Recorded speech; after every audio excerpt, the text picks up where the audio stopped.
I came here several times with my father when I was little, but stopped eating here as often after growing up. I hope the food here will be to your taste. Oh, don't worry. We haven't eaten at a hotel like this in a while. Paimon's getting excited already. In that case, I'll go order for us first. Please wait here a moment.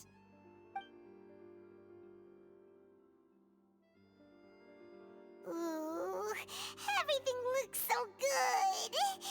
People in Fontaine sure know how to enjoy life. Why, of course. Go ahead, try whatever you like. If the food's good, I'll make a group reservation for the rest of Spina di Rosula next time. And if it's not?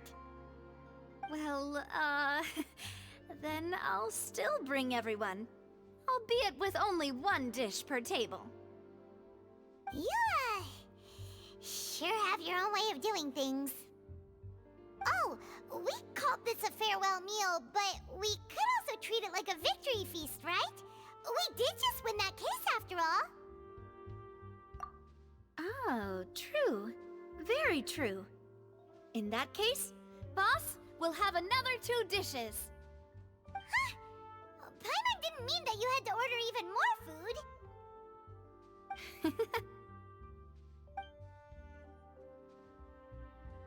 Speaking of cases, do you think that the mastermind behind the serial disappearances will get caught soon now that this has all happened? Well, we've certainly taken a big step forward, but I feel that's about it. We know that there's an organization that means to dissolve these young women, but we still don't know what they are really after. If it hadn't happened right in front of us, Paimon wouldn't have ever believed that a person could be dissolved like that. Right? Yet it was because this was such a preposterous notion that the investigation could never really move forward before. Ugh. If only that guy could have finished speaking! We were so close to hearing who was behind it. In such investigations, even the smallest step can seem like a yawning chasm if the trail of clues is cut off. To be honest, I don't have high hopes for any follow-up that the authorities might conduct. It's not that I don't have faith in their ability, it's just that a different perspective is required in some matters. It's easy to guard against and deceive a single narrow perspective. A shift in thinking is required at such times in order to produce a breakthrough. Which is exactly why the Spina di Rosula exists. Those highfalutin folk are not all-knowing. That's why we exist. To seep into the cracks where filth falls through, where their watch fails them. That's the kind of problems we solve. Seems Paimon thought things were simpler than they actually are. It's all right. Well, this was supposed to be a farewell meal, so I doubt you have further interest in this business, right? Let's talk about something else. Like, what are your future plans? That's true. We didn't have a chance to speak to her after the trial ended. It didn't really seem like the right time or place to do it anyway. I see. So, your primary objective, which has been foiled so far, was to have a chat with the Hydro Archon. I've heard that there's a long line of people waiting to meet Lady Farina. I suspect you'll be waiting for quite a while, considering that you missed your chance today. Yeah, we've heard that she's super popular here in Fontaine, and that it'll be tough getting any of her time. Well, would you consider some more, unique ways? Perhaps even methods of, let's say, questionable legality? Guess that's Spina di Rosula's boss for you. Chock full of sketchy ideas. Well, what did you have in mind? Well, one way would be to infiltrate a performance troupe at the Opera House, only to abandon your act at the play's climax and ask to speak to her after the performance. I'm sure Lady Farina would be eager to see the ending, and would agree in order to finish watching the play, don't you think? Could you suggest something a little more practical? This plan seems pretty hard to pull off.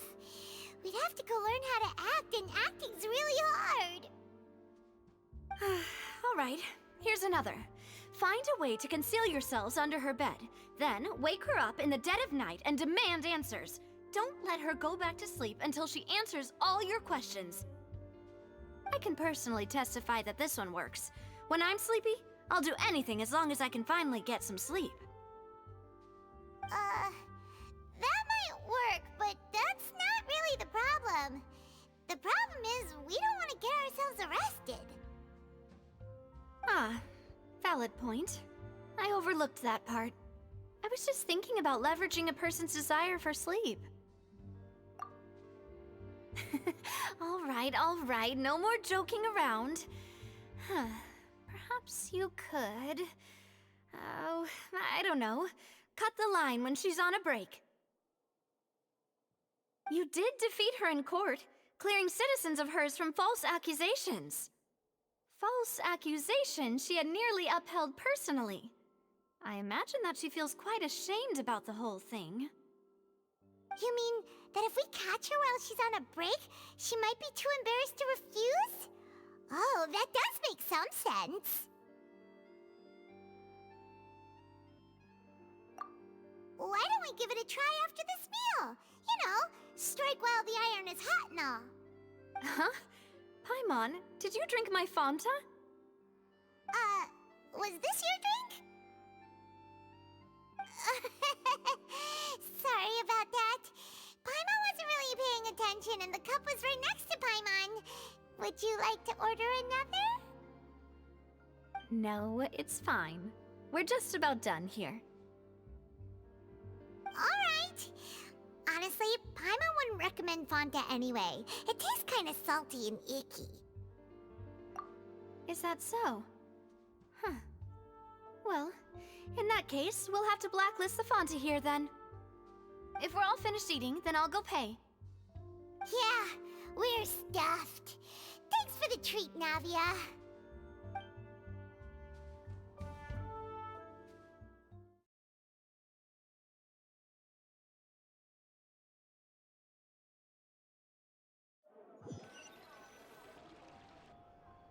Oh, so full.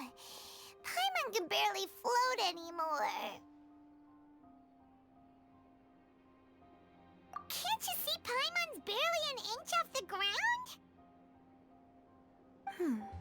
Okay.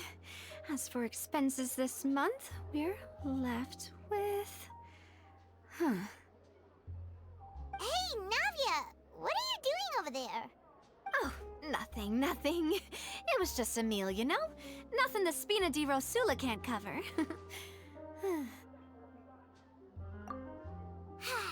Let's get ready to try to meet the Hydro Archon again. Bye, Navia! So this is goodbye, huh? Well, if you do encounter any other trouble in Fontaine, you're always welcome to contact the Spina di Rosula. I'll give your request the highest priority.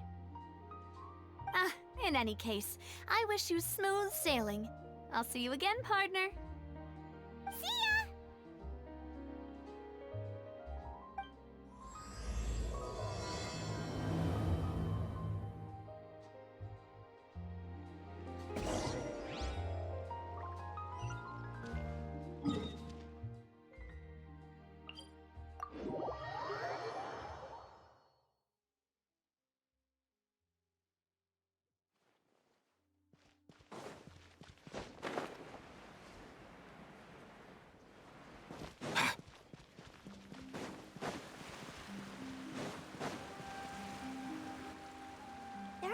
People around anymore. Looks like that boat we took to Araneas might have been the last one. Vache. Looks like we're back here again.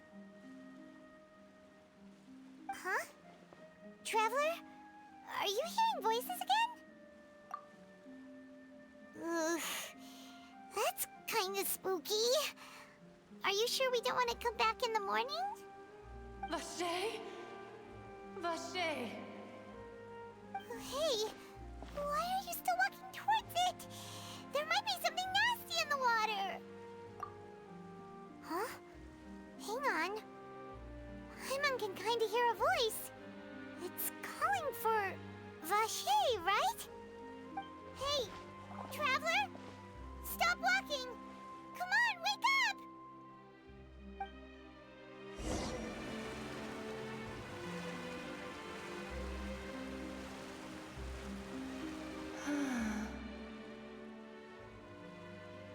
Vache, are you my dear Vache?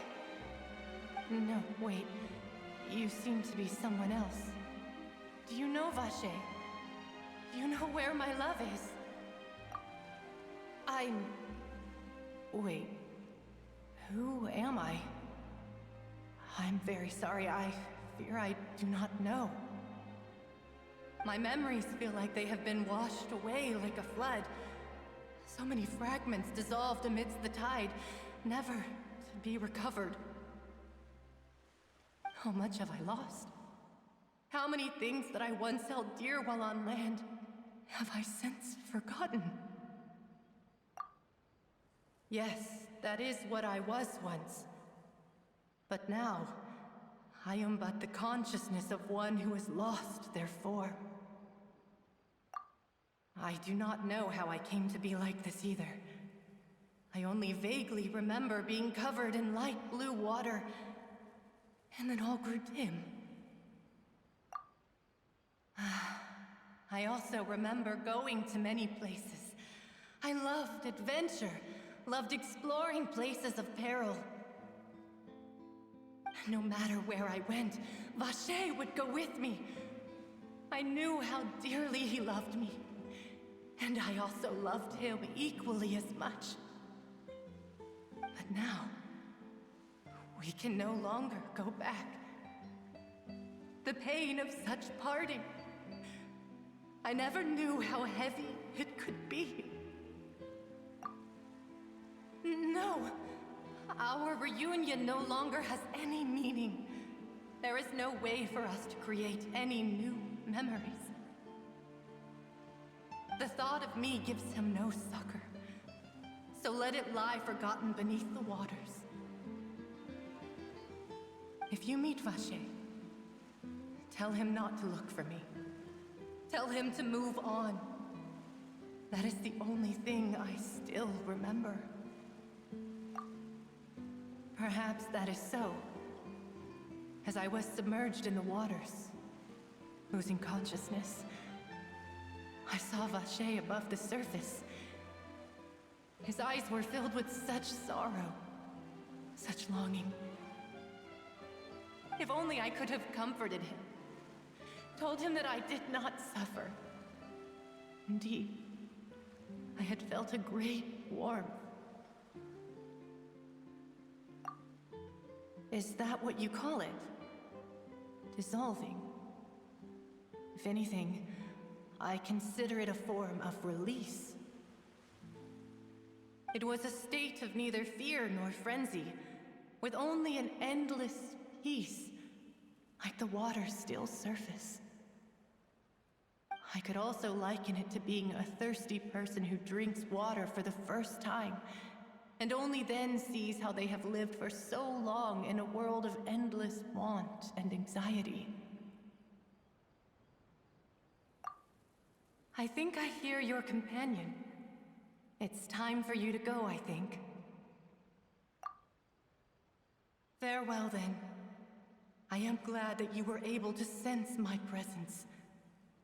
Remember, if you see Vache, tell him not to seek me out any longer.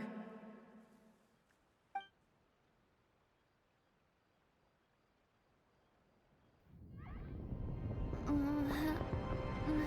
up! Come on, hurry! Navi is outnumbered!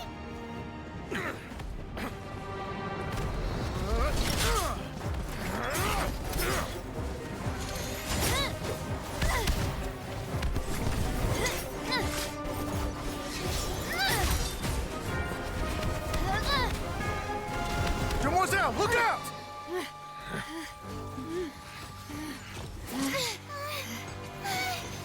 Dear God, it's a whole army of Gardamex.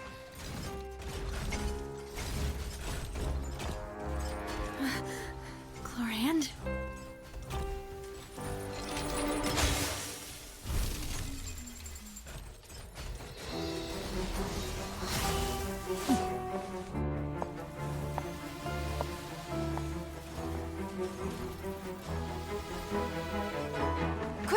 a chance!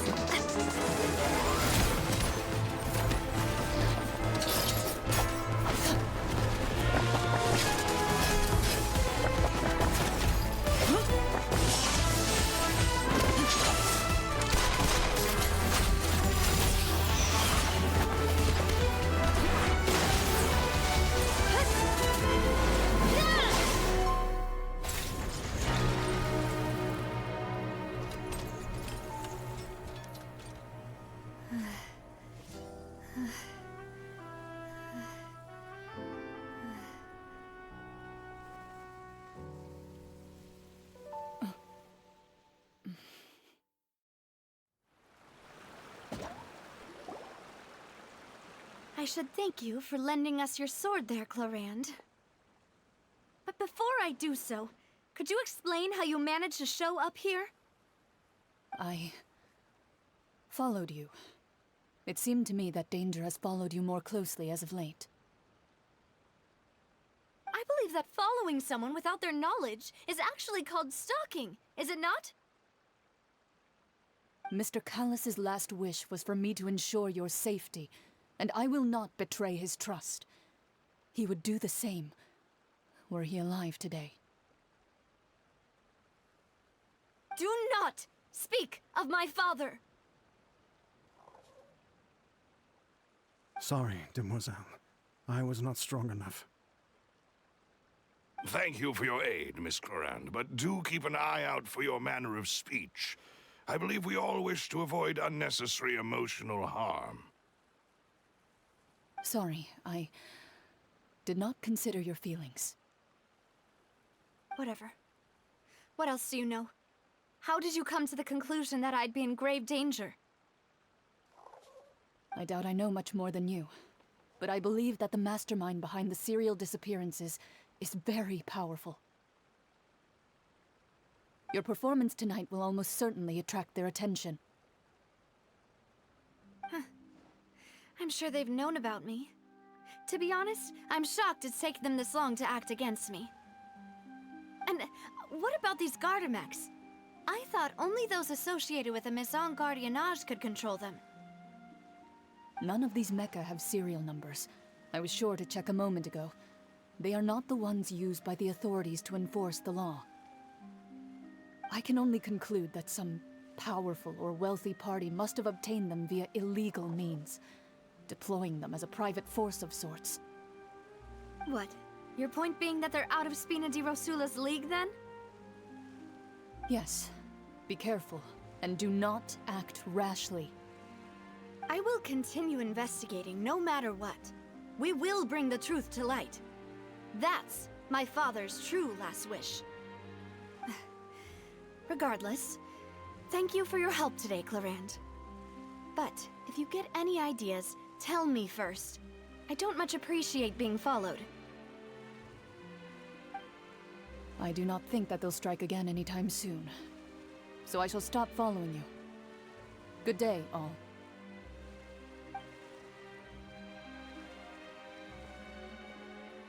Right.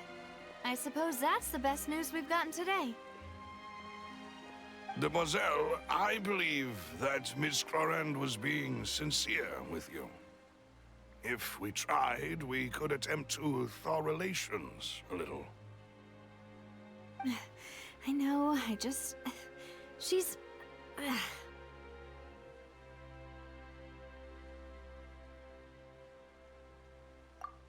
thank goodness!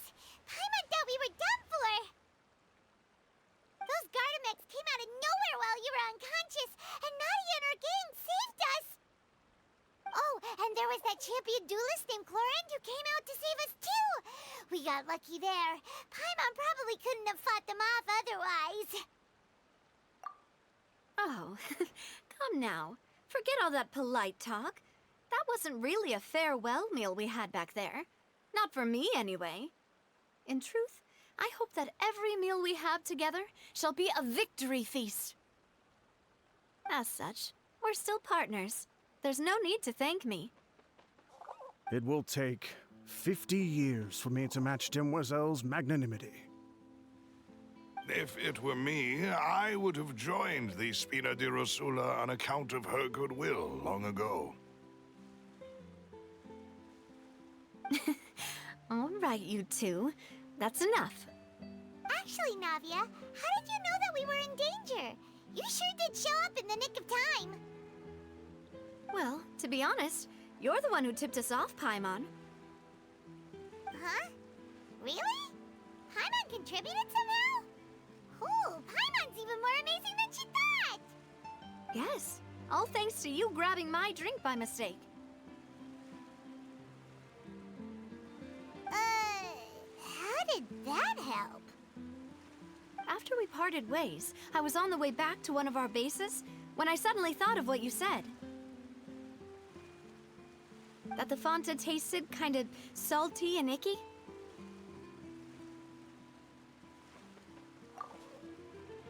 Fanta only comes in sweet flavors, so how could it have tasted salty? The color of the drink, if I recall, had also been a bit off. So the Fanta had been spiked with water from the primordial sea? Yes. So, if you hadn't drunk that cup for me... Spina di Rosula is preparing the grandest of awards for you as we speak for saving the boss. Huh. Really?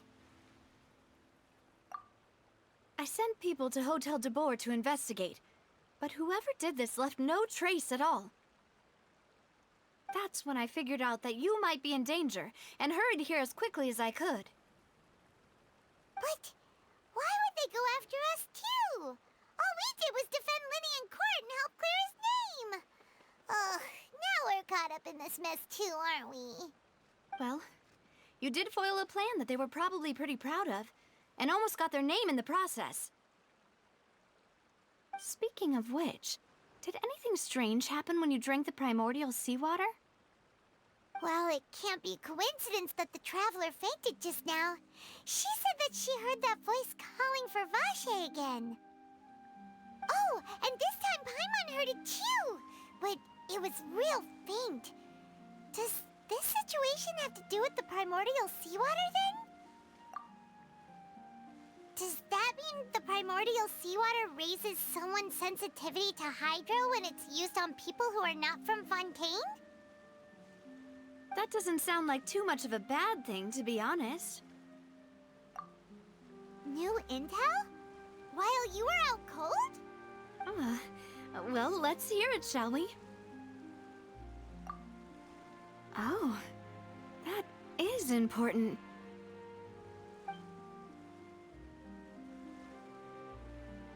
Vache. That name doesn't ring a bell. I suppose he hasn't stepped forward as a witness in court lately. Since he saw that young woman dissolve, he was at least at the crime scene. But he never gave testimony or any information regarding people dissolving in the primordial seawater. Could he have been threatened? Yes, thank you. This is very important information indeed. We will continue to investigate. Oh, you mean you'll help us investigate? Well, you did say that our farewell meal didn't really count. That means we're still partners, right? And besides, we're in this now whether we like it or not. You're not gonna let those people who targeted us get off the hook so easily, are you, Traveler? Demoiselle, do try not to look quite so pleased. You are the face of Spina di Rosula, after all.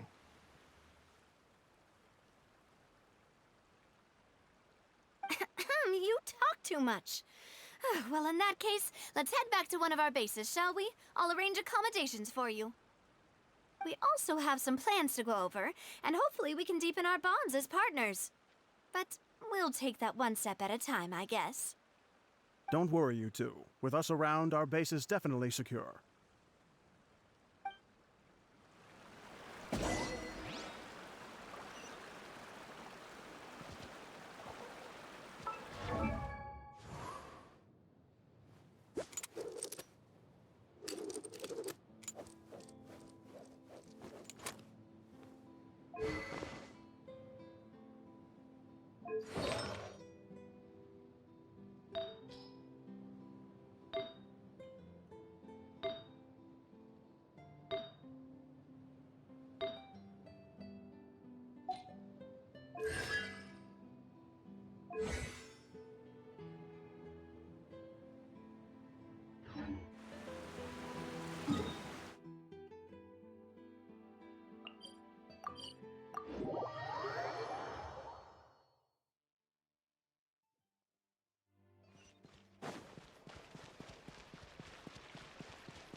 It's right up ahead, but let's make sure we weren't followed first.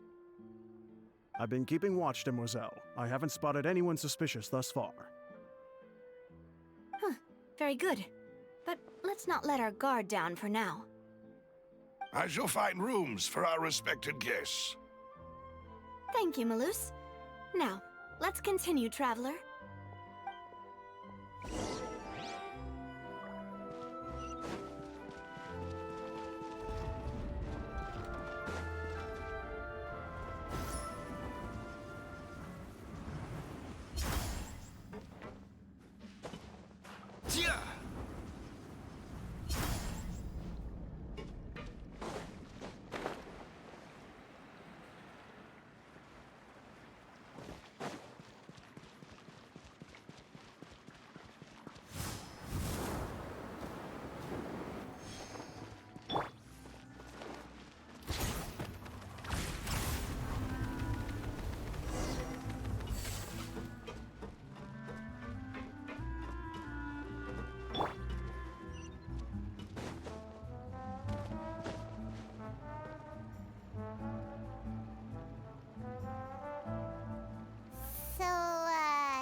This is your base? It's not quite what Paimon imagined. Your accommodations have been arranged. Under the present circumstances, I can confidently say it's the best we have.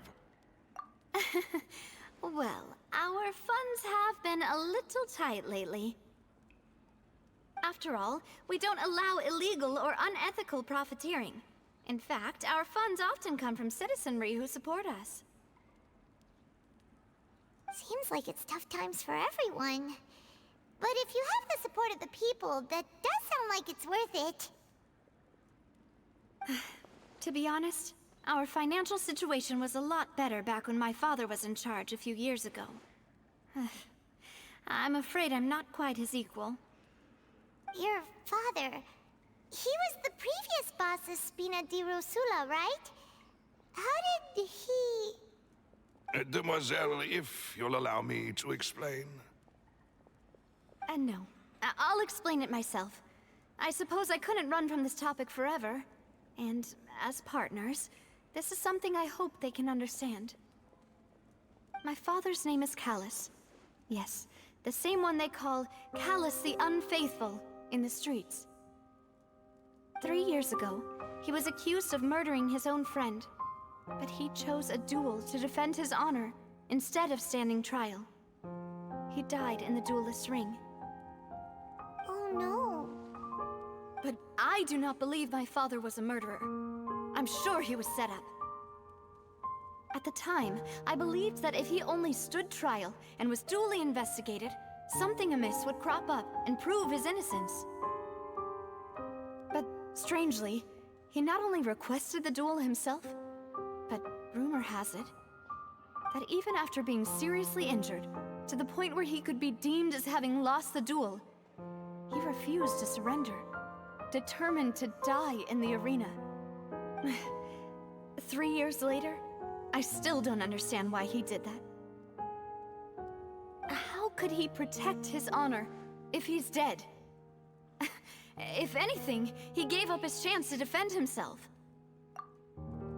The closest piece of info I have is that my father had been investigating the serial disappearances case at the time of his death. Ah, so that's why you're so determined to get to the bottom of that case. That's right. I've also tried to investigate the murder my father was implicated in, but I haven't found a single new clue in my countless reviews of the investigation records. However, I believe that if the murder case is related to those behind the disappearances, they must know something. I must know what really happened. Was my father coerced? Framed? Even if he really did kill his friend, I must get to the truth. If only he'd been more open with me when he was still alive. He even hid the fact that my mother died due to complications when giving birth to me. And now, here I am investigating his death. You really are a handful, aren't you, Papa?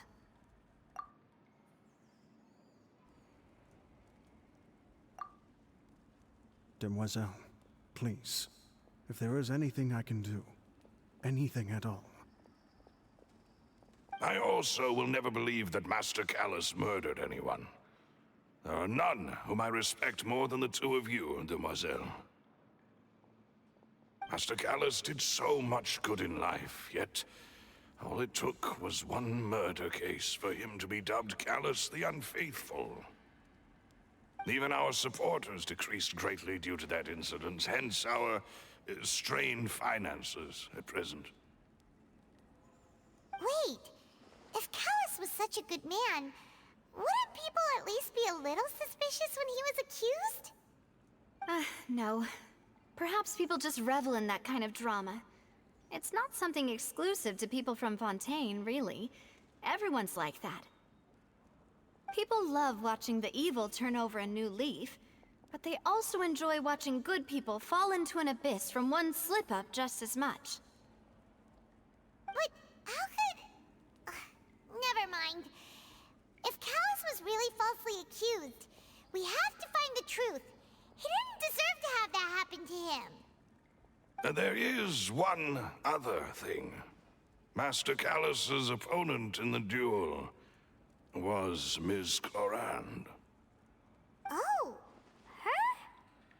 Well, then, isn't that as good as saying that she was the one who killed him? Yeah, that's not the sort of thing that you can just let go and move on from. Ms. Clorand has always placed great emphasis on the honorable nature of the duel. If her opponent doesn't yield, she will not stop either. She knew Master Callus beforehand and greatly respected him, but seeing how he was resolute in the arena, there was only ever one choice she could have made. It's not that I don't understand her at all, but I just can't deal with this yet. Don't worry, Navia. Paimon knows how you feel. You don't have to force yourself to do that. Afterward, Ms. Clorand told us that at the start of the duel, Master Callus requested that she ensure Demoiselle Navia's safety. Yes, that is our understanding as well. Oh, Papa. What madness drove you to ask the person who killed you to take care of me? All right, anyway, that's the information I wanted to share with you. Even if it did sound like I was just complaining towards the end. Thanks. You two should go and rest. This was quite a day after all. Yeah, Paimon's feet. Please, relax and get some sleep. We will ensure you rest soundly.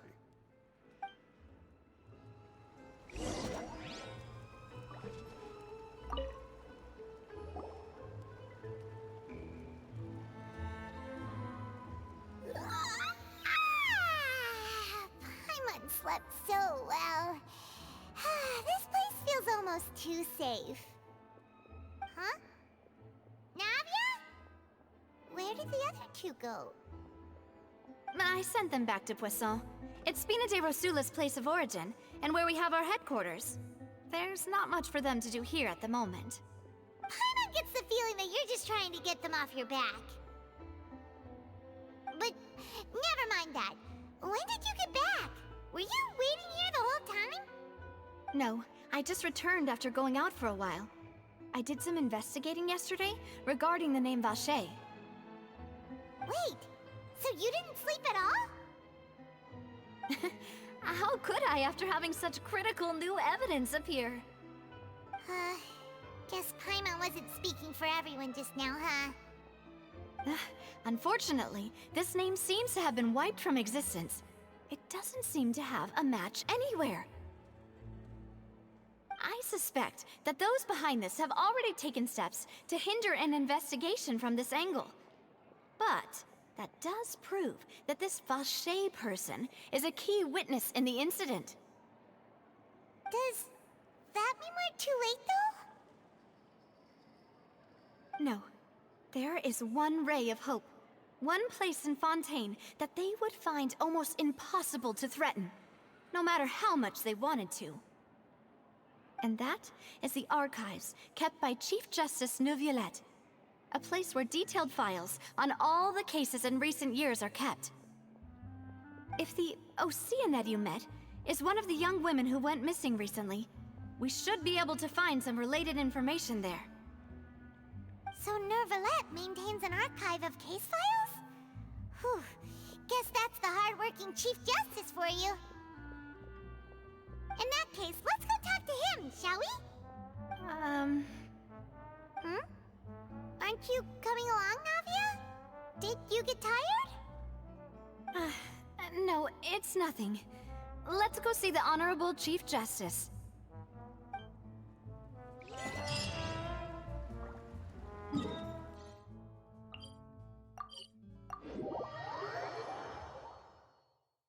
The Palais is right up ahead. Come on.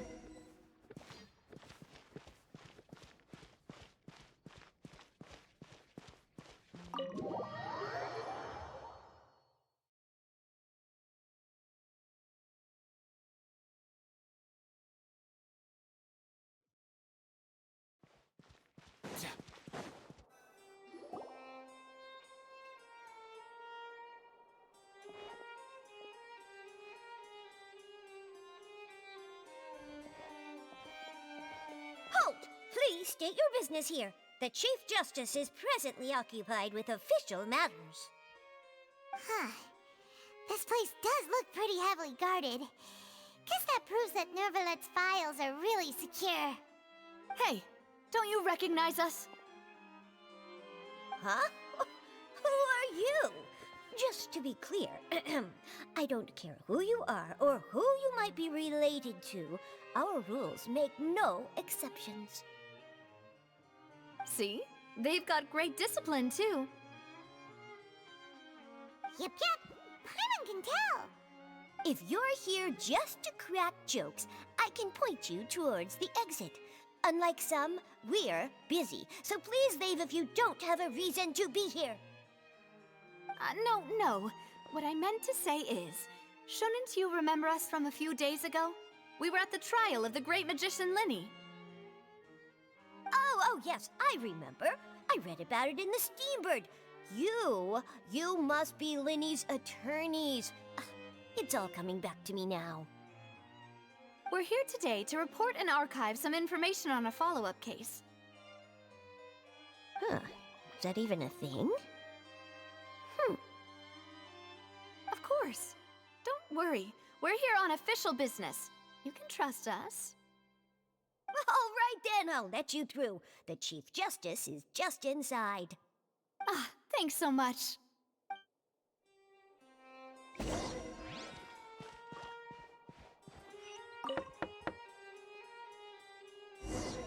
Please come in.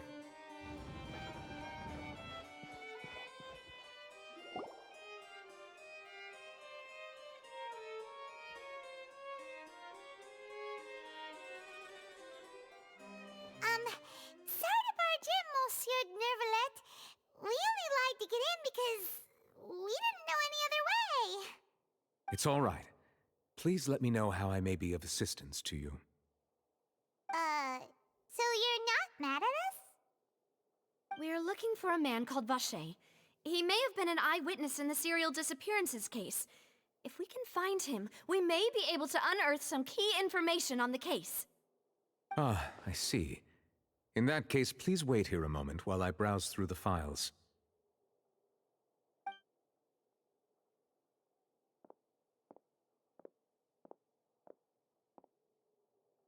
Who knew that Neuvillette would be so easy to talk to?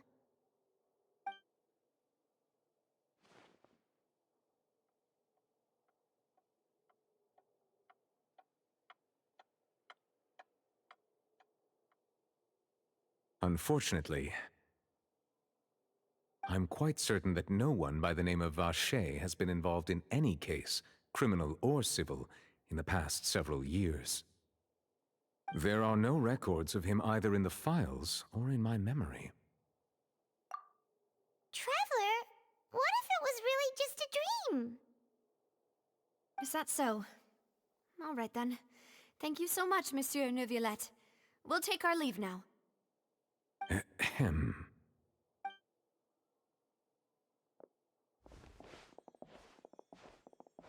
Miss Navia, I can understand how you feel. Your father, Callus, was a truly exceptional man.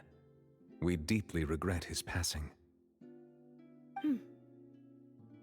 And what are you trying to say, Monsieur Neuvillette? Are you trying to console me? Extend your sympathy? Or just express some tendril of regret? No. You are not trying to do any of that. I can hear it in your voice. There's no emotion behind your words. You only said those things because you felt like you should. It's just like last time. After my father took his place in the duelist ring, I pushed through the guards to talk to you as a last resort. You even told me then that you thought there was something fishy with the case, yet you still allowed the duel to go ahead. In your eyes, the value of a human life is nothing compared to those cold laws you hold so dear. If you truly regret my father's death, then why didn't you call a stop to the duel? Why didn't you give me the power to stop him from throwing his life away? Why did you just let him die, despised and hated by all? Everything was hanging on a thread at that moment. Just the tiniest effort could have changed everything. There are still so many things I never got to tell him. So many questions he still owes me answers to. If you really have no heart, then just look me in the eyes. I, Navia, will show you the true meaning of regret. I'm sorry, Miss Navia. You and my father are truly alike. You keep all kinds of things in your heart and never say a word to anyone. It's not so much that you can't feel, but that you would never express anything. Oh well. In any case, everyone already knows full well the apathy of the Chief Justice. My apologies for taking my emotions out on you, Monsieur Chief Justice. Let's go, Traveler and Paimon.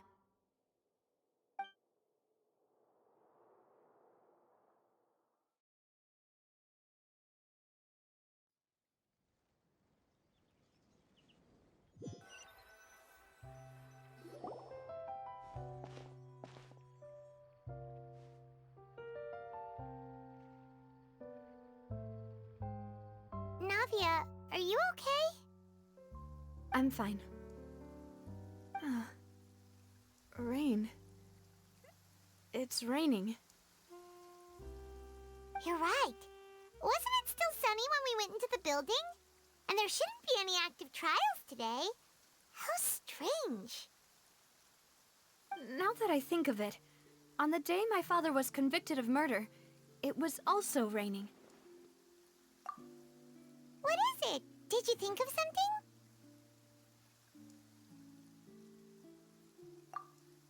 Yeah, he was outside. It was uncovered and the rain could fall there. Why? Do you think the rain could have affected the crime scene? That thought has occurred to us before. We've even expanded the search area to try to account for that, but didn't find anything of value. Oh? Wait. You don't mean... So you're saying that the true murderer could have been turned into water and then got washed away with the rain? Yeah, and if that's what had happened, then no one would have believed your dad, even if he explained what he saw to the authorities. I really think I found a true genius for a partner. You're completely right. How did I not connect the dots earlier? All right, let's go to Poisson. With this new lead in mind, we'll get to the bottom of my father's case for sure. Yeah, we're gonna make progress for sure this time. Do you want to go with me now? Or do you want to head over by yourself later? Great. Let's go then.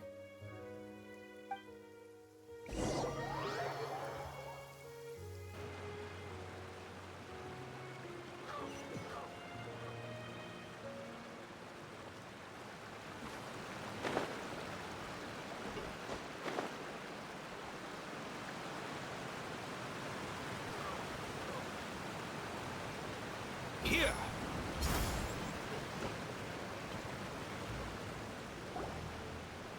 Whoa! What a huge ship! Why would a ship be anchored at a place like this? There's no need to be so surprised. While it may look like a ship, it's actually Spina di Rosula's headquarters. My father was the one who asked for it to be built like this. Perhaps our taste in exterior design is the only thing we occasionally had in common. A gigantic and glamorous ship embodies discovery, opportunity, ambition, and conquest. It symbolizes Spina di Rosula's bright and limitless future. And Paimon thought you were bluffing when you said Spina di Rosula had a glorious past. Paimon was confused why a group with such a history would live in the sewers. But now that Paimon has seen this ship for herself, she's been convinced. Well, Poisson is where Spina di Rosula began, after all. It's our main base, our home.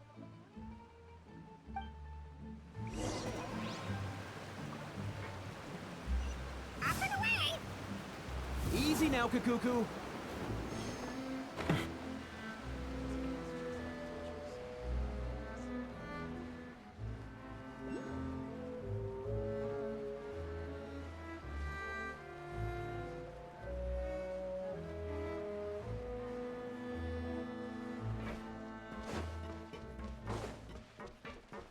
Yep.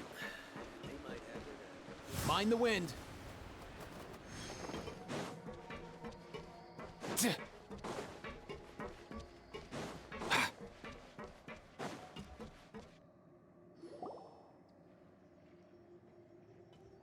Melus, we're back!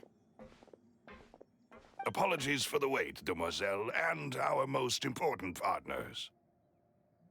You said before that you still had some business at the court. What brings you back to Poisson so quickly? About that. It's because my partner here reminded me of something really important. You see, what if my father's case had something to do with water from the primordial sea? You still remember, right, Melus? On that night, it was raining? Yes, the case was quite similar to that of Mr. Lynei's. Both were what you'd call impossible murders. Could you tell us a bit more about what happened before? Yeah, of course. Many years ago, something called synth began to gain popularity in Poisson. At a glance, it was a kind of drink that could excite your mood and produce many pleasant hallucinations. Wait! Didn't that guard guy who turned into water also mention that the primordial water could be used to produce some kind of potion? Yes, he did. Considering what we know now, it's almost certain that synth is created using water from the primordial sea. If you drink synth for an extended amount of time, you'll suffer many side effects, such as losing the ability to focus or control your emotions. And if you were to stop drinking it completely, you'll experience flashes of paranoia and anxiety while lacking energy to do anything. It's an extremely dangerous substance. As he oversaw Poisson, my father was compelled to put a stop to synth abuse and called for a complete ban of it. Boss's uncompromising attitude incurred the synth vendor's wrath, but no matter how much they threatened or bribed him, he refused to yield. Not only that, Boss became determined to find the mastermind behind the synth operation and put an end to the problem once and for all. Yes, but the enemy was very cunning. So he could never get anything out of the dealers, all of whom only sold the stuff and weren't privy to the rest of the operation. Recognizing that, my father decided to contact the dealers in secret and cultivate personal relationships with them. Finally, he was able to convince someone to become his informant. The man's name was Jacques. He felt greatly ashamed about his work after seeing many families destroyed by synth abuse. That night, my father hosted a banquet at his countryside estate. He planned to meet up and exchange information with Jacques over some food. But then, we heard 2 gunshots from the courtyard. We raced to the scene and found my father, still holding a gun, and Jacques, who was already dead on the ground. Huh? How did that happen? Aren't they on the same side? Sounds just like Lynei's case, doesn't it? In both cases, the culprit seemed obvious, but neither appeared to have any motive at all. Looking back on it, though, I now believe the most important clue was something we all overlooked at the time. There were pieces of clothing left at the scene. Precisely. It's all thanks to you that I made the connection now. Back then, we all just thought they were some costumes that Jacques used to disguise himself at the banquet. But, considering it now, it's almost certain that they belong to a third person at the scene. With one extra person, we'll also need to reconsider why the 2 shots were fired. You're right. We still don't know what happened. But my intuition tells me that we're on the right track to figuring it all out. Jacques was an empathetic man who was infinitely remorseful for his past actions.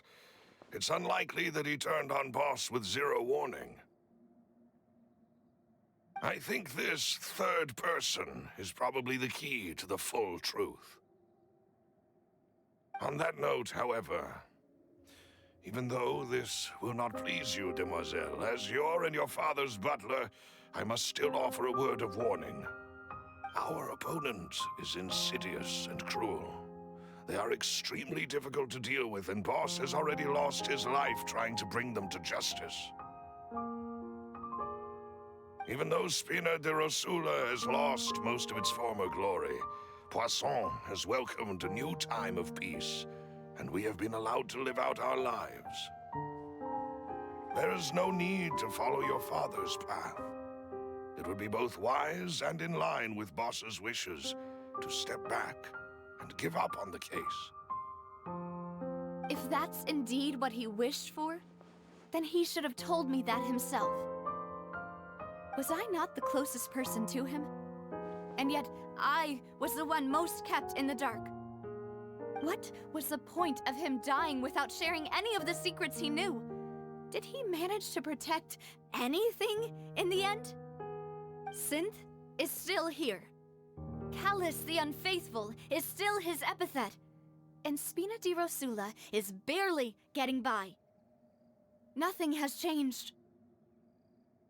Did he think I'd just accept his meaningless death and live out my life just as meaninglessly?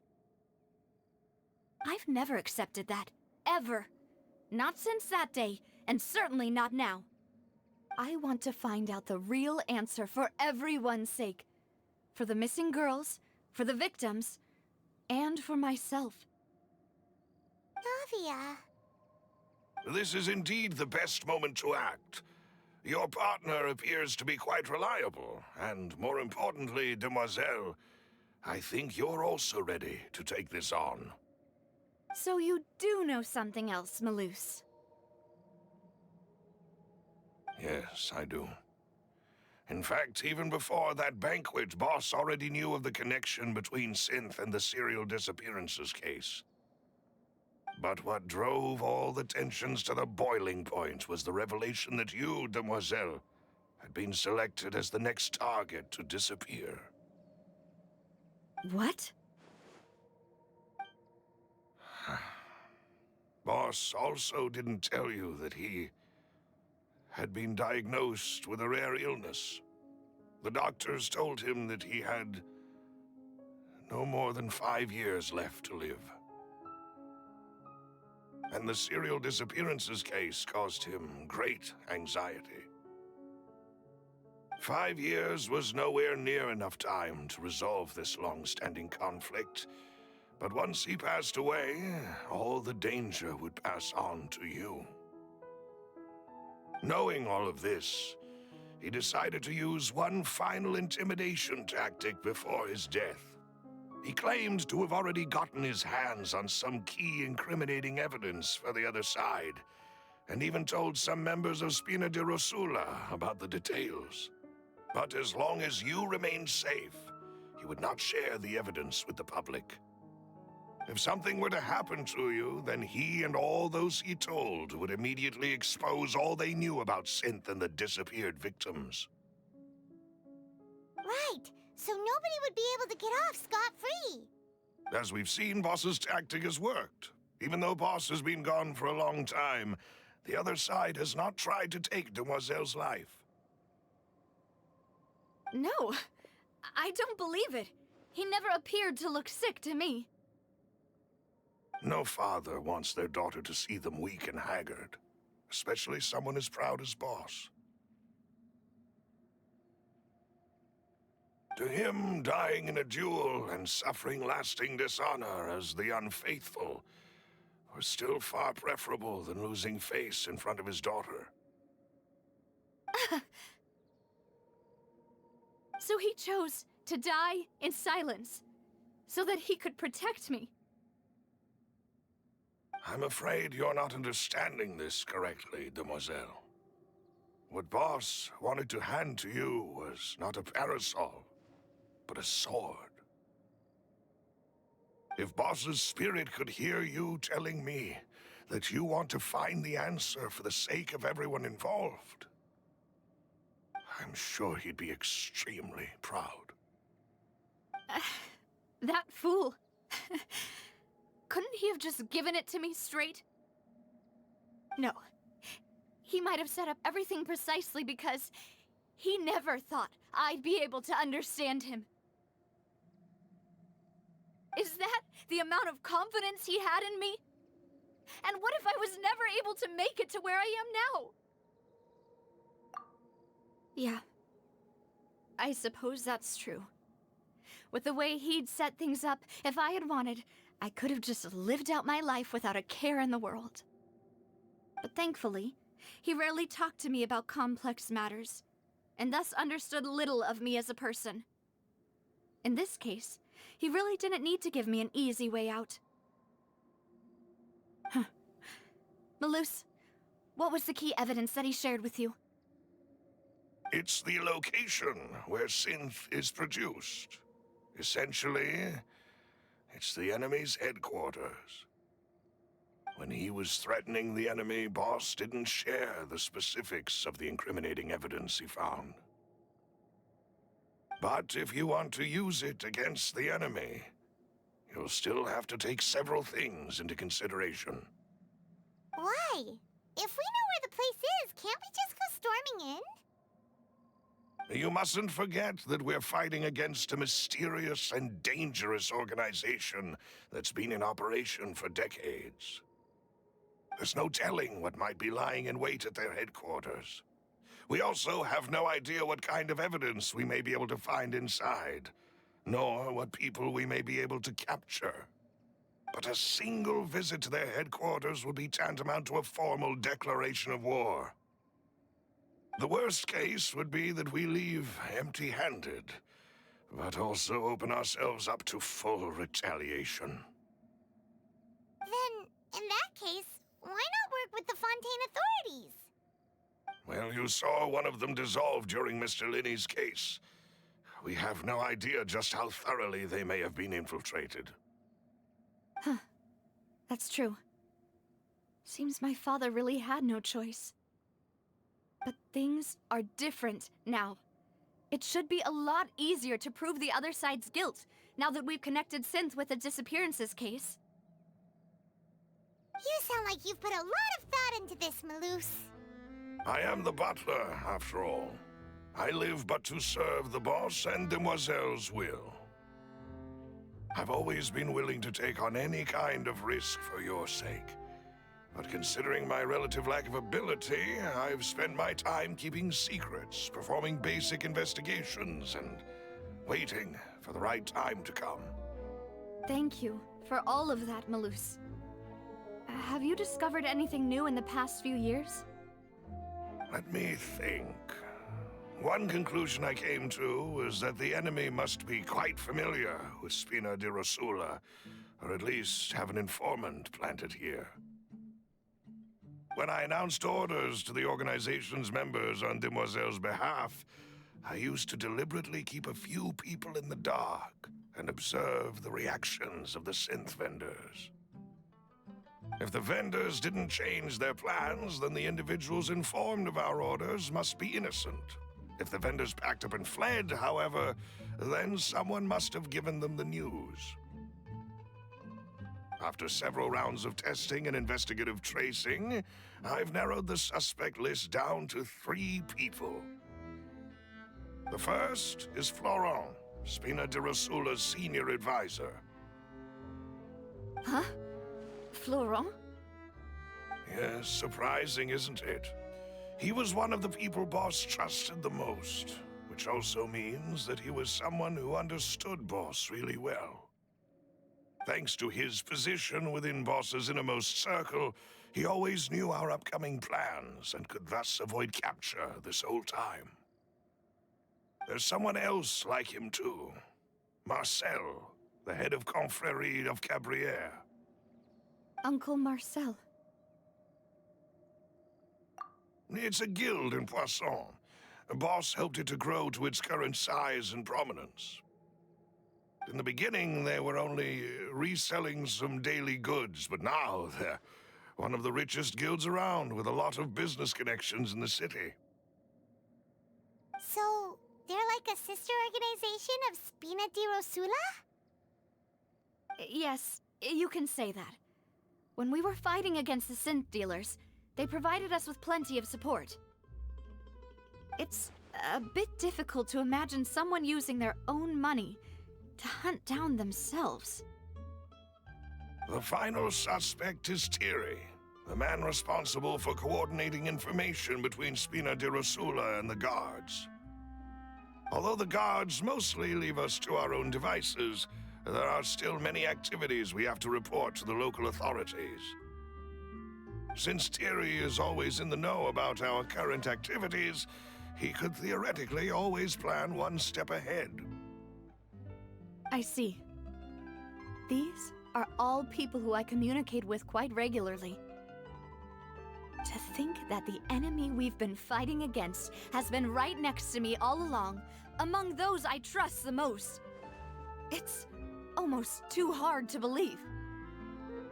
If you want to investigate them, please take every precaution to not alert the quarry. Judging from our experience, the enemy is extremely cautious. Of course. And thank you, Malus. You've provided us with a lot of great information. You're too kind, my lady. I'm just doing my duty. And before I forget, proving Boss's innocence would also mean clearing him of blame in Jacques' death. After that incident, Jacques' wife and daughter were taken into the Spina's care. They still live in Poisson today. If it might help, you could also pay them a visit. I can make the necessary arrangements. Aw, thank you so much, Malus. You really are the best. A new case awaits, my dear partner. I hope we can work together to uncover the truth and end this case once and for all.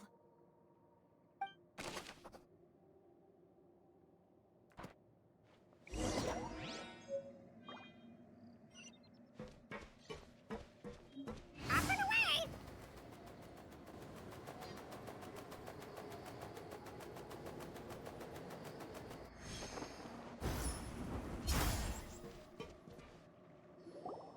It is settled, then. Please excuse me, and enjoy your conversation at your leisure. Thank you for arranging everything for us, Malus. Excuse me, miss. Do you need anything from us? Oh, Hey, Navia's all quiet. This isn't like her at all. I'm sorry that I only came to visit after all this time. After what happened, I didn't know how I was supposed to face the two of you. Ah, if it's about that, there's no need to apologize. After my husband died, Spina di Rosula sent us a lot of mora and support. I understood your guilt and apology to be genuine. But aren't all of those things nothing compared to the loss of Jacques? I can understand the kind of pain that comes with losing a father so needlessly. You don't understand at all. I didn't know how to face you, because I didn't know what I could possibly bring as a consolation gift. I know only the full truth could bring closure to you, and to all of us. I'm sorry. I appreciate the sentiment, but you don't have to carry all that guilt. On the matter regarding my husband, my daughter and I have more or less found our answer already. Would you mind sharing it with me? I really can't believe that my father could ever bring himself to shoot Jacques. I always knew that my husband's money was earned through others' suffering.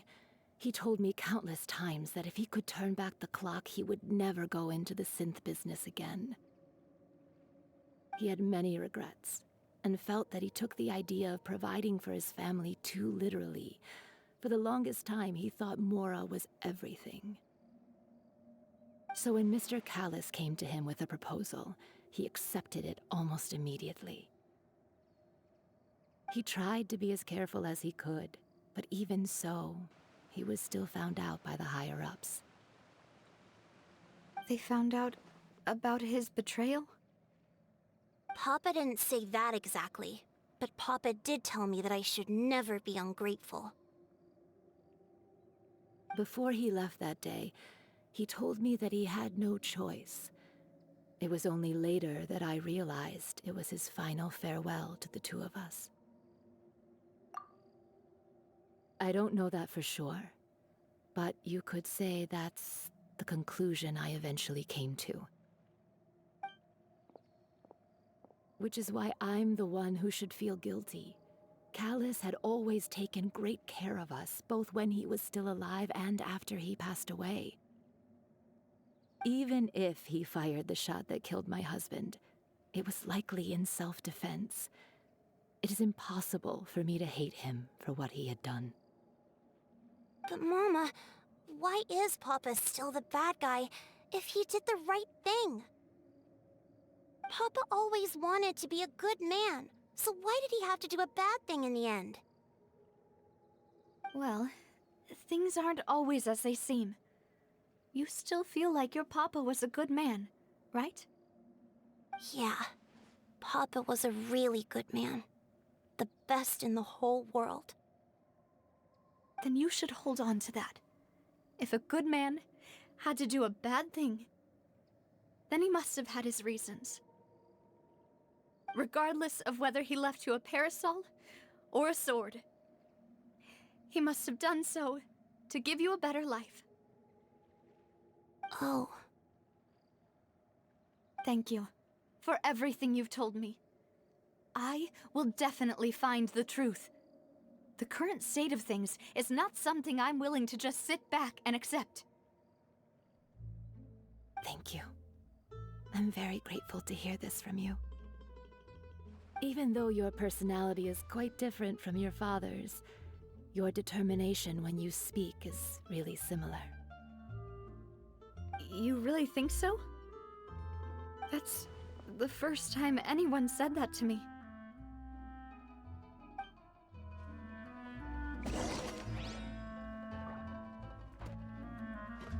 Are you okay, Navia? I'm fine. Don't worry. Let's investigate the 3 suspects next. Laurent should be nearby, and we should be able to find Thierry and Uncle Marcel in the city. I'll get myself to... Greetings, boss. How may I be of assistance today? I'm sure you've heard about what happened at the Opera House. Someone got turned into water right in front of us. Yeah, I've heard. With something that dramatic, I'm sure journalists will milk it for all it's worth. And it'll be all the talk for the next several weeks. It also reminded me, on the day that the incident happened with my father, it was raining outside, and we found some clothes left at the scene. After my partner here put the dots together for me, I feel like we should try to reopen his case. Can you do me a favor and try to recall what happened that night? Let me think. Mr. Callis was feeling pretty upbeat that day. So he was drinking and bantering away with us at the table. After that, he told us that he wanted to go get some fresh air. So we let him go without thinking much of it. Who knew that we would hear 2 gunshots ring out right after? My first reaction was that Mr. Callis's life was in danger. So I grabbed my holster and made a mad dash toward the scene. But when I got there, it was already too late. Mr. Callis was standing over a dead body with a gun in his hands. All we could do was look back and forth at each other, not knowing what to say. So you also remember 2 gunshots then? Indeed. The guard said that the first shot didn't hit anyone, while the second killed Jacques. But I've never really bought that explanation. Reason being, Mr. Callis had left his gun on the table. I even made sure to confirm that before running to the scene. But according to the guards, that doesn't mean he couldn't have had other guns on his person. About the clothes left at the scene that you mentioned, do you think there was a third person there who was turned into water? At least from our perspective, my father had no reason to kill. So he would also have no reason to bring an extra gun with him.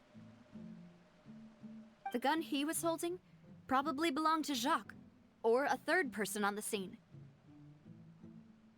Yeah, that makes a lot of sense. So you're saying Mr. Callis ended up with the gun because he seized it from one of the other guys? But hold on. If that's what had happened, then why didn't he share the truth with any of us? He didn't even want to face the Oratrice machine, and chose instead to prove his honor in a duel. Did he lose all faith in the courts after seeing someone dissolve right in front of his eyes? About that, Malus told me a thing or two. So, I think I can understand why he committed to the duel. I'll tell you everything once the whole truth has been revealed. I understand. Then, I'll leave Mr. Callis's honor in your hands, boss. And if I may just say one more thing. The whole Callis the Unfaithful epithet has been a thorn in my side since the day it was invented. Many people have laughed at me for still calling him Mr. Callis, even after so many years have passed. But it was Mr. Callis's trust that allowed me to rise through the ranks of Spina di Rosula and live the life I lead today. No matter what others might say, he'll always be the man I respect the most. And he'll always be my boss. Don't worry. I will definitely find the truth. You and all our other comrades at the Spina deserve to know the truth as well.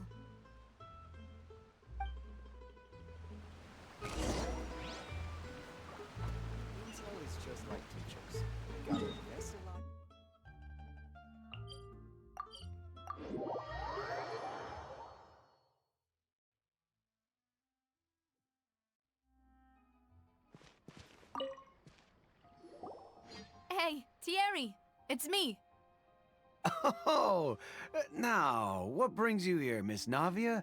I've heard that you made quite the name for yourself at the Opera House. Oh, so you've got news of that already. Oh, okay. Hey, I'm also a member of the Guards, you know. The way you make it sound, people would think I was sent off to Poisson because I had done something wrong. Are you sure there isn't a little bit of truth in that? Under normal circumstances, shouldn't you have been called back to the city already? I mean, where I work is really up to me. Let's just say I enjoy the ambiance of Poisson. Callis did a fantastic job running the town, building Spina di Rosula from the ground up and clearing many obstructions in my way. It would be next to impossible for me to find a similarly easy but high-paying job in the city. Anyway, enough chit-chat. Are these two friends of yours? You, here for some formal business? Yes. These two are my partners.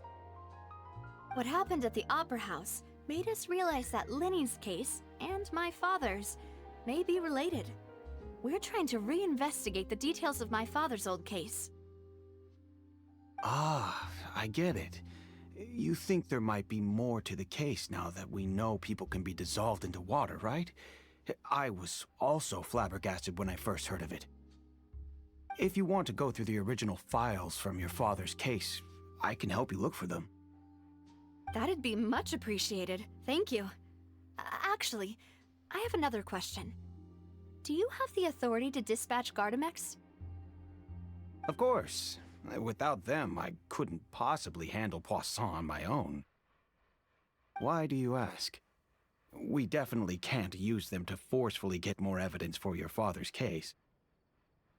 Well, you see, just recently, we were attacked by a horde of unnumbered Gardamex in the city. So, if you hypothetically wanted to do something against me, all you would need to do is get rid of the mecha serial numbers and send them after me. Then you think too highly of my abilities. Dispatching mecha is very different from controlling them. If I had to make an analogy, when you order a dish, the chef will make it for you. You can ask the chef to cook, but not to massage your shoulders or carry your baggage. If you try to make unreasonable demands, the chef would just think you're out of your mind and ignore you completely. The same goes for me and my Gardamex. Removing a serial number is also not as easy as you might think. There are a lot of complex steps to it, and it's almost impossible to keep it a secret. So I can promise you, those mecha were definitely private units. They're certainly not cheap. So, whoever their owner is must be super rich, powerful, or both. Now that you mention it, though, being in the synth business would definitely be profitable enough to afford this. Oh, then you're officially in the clear, Thierry. Oh, well, thank you for the vote of confidence, Navia. Jokes aside, I'd like to wish you all the best with your investigation. I'll be staying in the city for a little while, so just come find me if you need any support from the guards.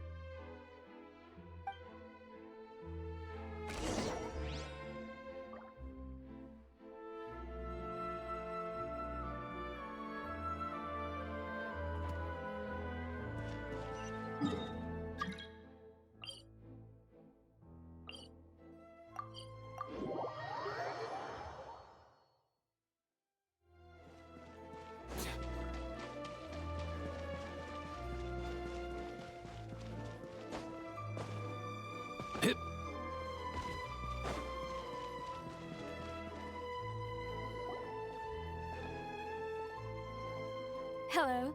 How may I help you? I'm here to see Marcel. Could you please let him know? You can just say Navia's looking for him. Sure. I will let him know right away.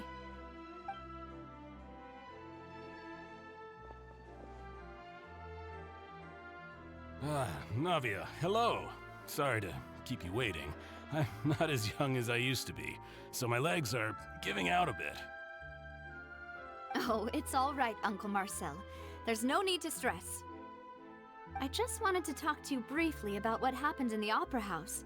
I'm sure you saw everything too, right? Yes, I've never seen anything so strange. Oh, you were at the Opera House too? That's right. I went there with Navia to see the magic show. Who knew it would turn into a whole murder mystery? I also witnessed your marvelous sleuthing work. Quite impressive. To beat the Hydro Archon at her own game on her own turf, I can already imagine everyone in Fontaine discussing your exploits over a few glasses of wine. Oh, Paimon doesn't want to become the talk of drunkards. Apologies. It's just how Fontaine is as a nation. Everyone loves drama and theatrics. Uncle Marcel, you've also noticed that other thing, right? The fact that humans can dissolve in water? Yes, I was reminded of your father's case right away. Is that what you're investigating now? Exactly. I still don't have much solid proof, but I can sense that the other side has already begun to act. Oh, and what makes you say that? We were attacked on Araneus by some unnumbered Gardamex. And there was also an attempt to get me to drink water from the primordial sea. If not for the vigilance of my partner, I probably wouldn't even be here talking to you right now. Oh, you're giving us too much credit. Wasn't it you who protected us? Alas, it seems things are heating up again. The peace that Callus sought so dearly will soon become a thing of the past. But rest assured, Navia, Poisson will always remain a safe haven for you. If you're scared, you can always return there. If anyone dares to lay their hands on you there, the Confrérie of Cabrières will use its funds to the last Mora to bring them to justice. Thank you, Uncle Marcel. But I don't intend to go into hiding. I'm going to strike while the iron's hot. Do you have any new thoughts on my father's case? About that. Sorry, my age is catching up with me, so it'll take me a while to recall my memory.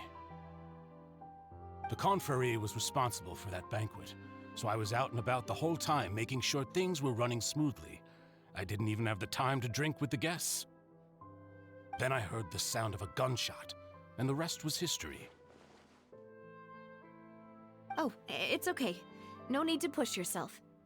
We'll ask around some more, see if there are any valuable clues elsewhere.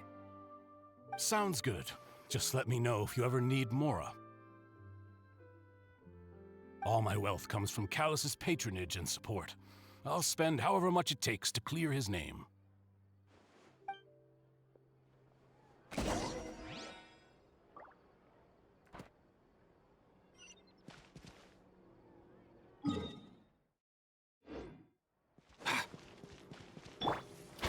Stronger! Keep pushing!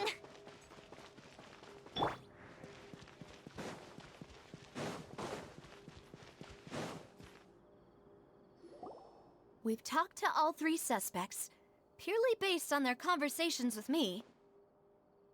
None of them sounded particularly suspicious. I suppose that's to be expected, though. If a single conversation's all that's needed to find them out, then my father wouldn't have needed to investigate the case for so many years. Anyway, even though we didn't make a breakthrough, let's still compile what we were able to find. But where should we start? Ah, you're right! Flora mentioned that Callus probably only ended up with the gun because of circumstance. That makes sense. According to Jacques' family members, he already told them that he had been discovered, and that he had no choice before he left home that day.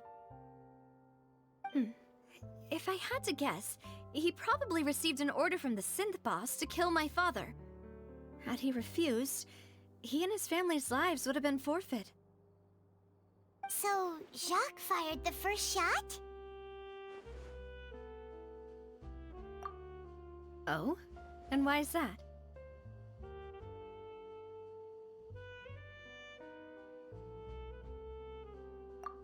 Ooh, that's a good point. Jacques probably already knew that he was just being used as a tool for murder. And once he had completed his mission, he'd be of no more use to his boss. Huh. So, what would make more sense from his perspective would be to turn his back on the Order and seek protection from my father. Makes sense. But without evidence, that's still just a theory. Besides Jacques, the attack from the Gardamex has been bothering me quite a bit as well. It's obvious that our enemy has become more antsy after the secret of the primordial seawater was revealed. Do you think he knew, even then, that we'd follow this lead to the end? Given everything that's happened since, it's quite possible. But who among the three suspects would have the ability to control privately owned Gardamex?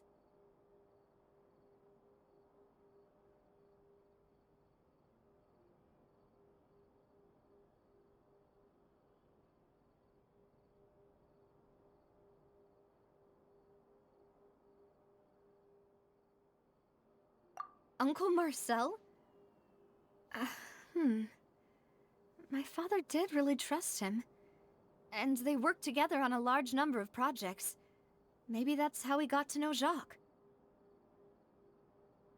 And with funds from the Confrérie, he could also afford a large number of Gardamex. It's still really hard for me to imagine, though. After all, Uncle Marcel has been around since I was just a child. Also, wouldn't this mean he has been spending a whole lot of mora and energy to fight his own synth business?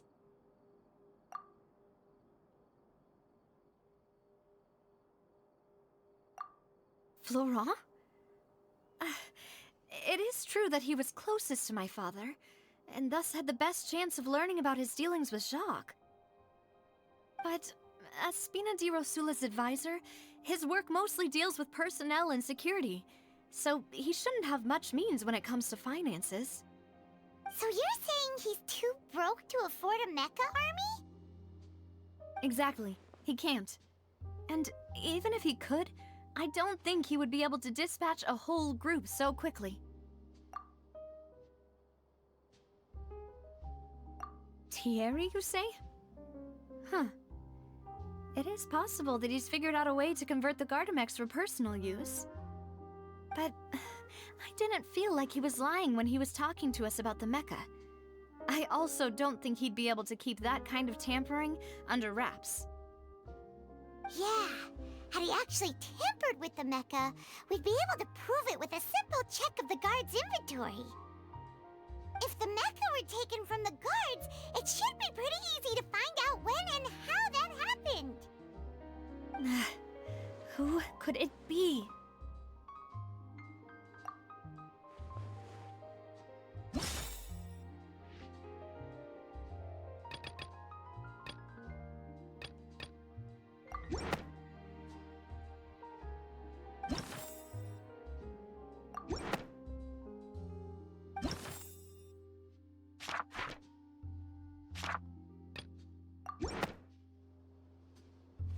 You know, if you think everything through, Uncle Marcel is indeed the most suspicious of them all.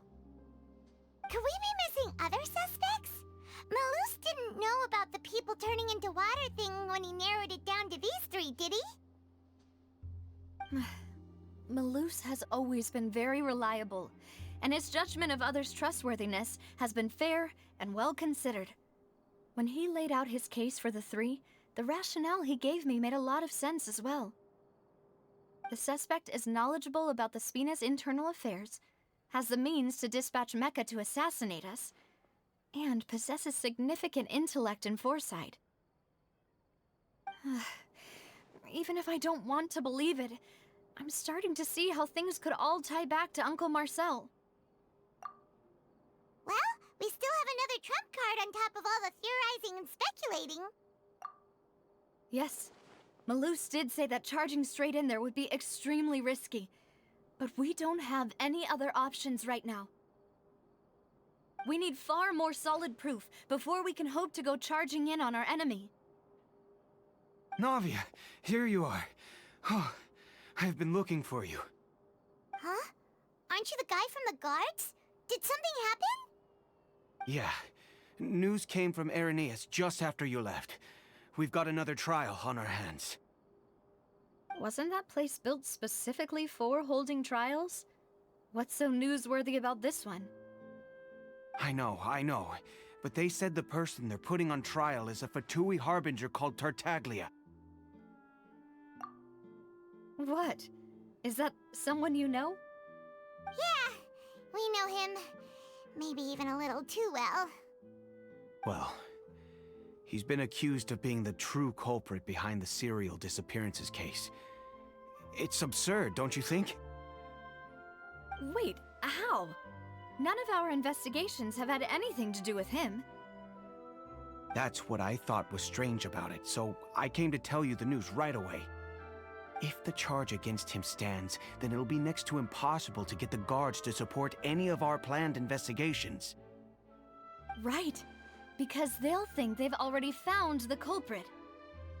Yeah, and it'll be a lot harder then to clear Mr. Callus's name. I understand. Well, partner, what do you think we should do? We still haven't found any conclusive evidence.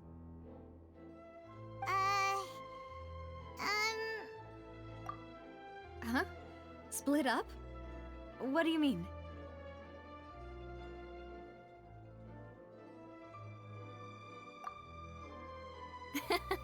Just as expected of my partner. Since this is a trial about the serial disappearances case, the culprit's attention will be focused on Irenaeus, leaving his home base wide open. You're right. This is our best opportunity. All right then, let's do this. I'll stall them at the Opera House and charge Marcel as the true culprit. I won't have any chance of making that charge stick, though, unless we find more evidence. It'll be up to you to make it back in time and hand the decisive evidence to me. We'll help you, just like you helped us in Lynei's trial. Demoiselle, please allow us to accompany you. I'm ready. Ah, Malou, Silver, when did you two get here? We heard that you'll be leaving Poisson and figured that you might require our assistance. It's our hope that your confidence will be bolstered with the two of us by your side. Thank you so much. Then, let's make haste for Irenaeus. Paimon, Traveler, I'll see you at the Opera House. See you then!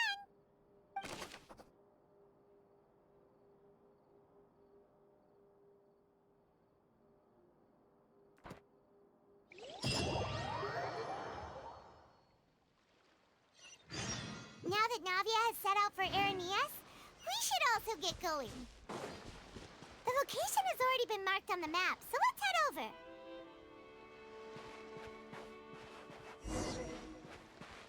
Huh. According to Malus's info, the synth production base is underwater. Let's go and try to find the entrance.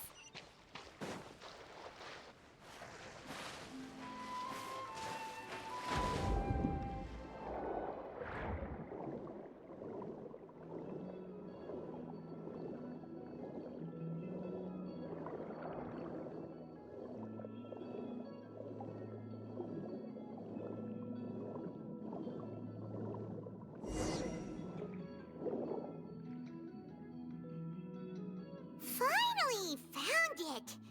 Huh. So this is the entrance that leads to the synth production base. It sure doesn't seem out of the ordinary at all. Ah, you're right. An important place like this is bound to have a ton of protective measures and mechanisms. Navia's probably arguing up a storm right now to stall for us.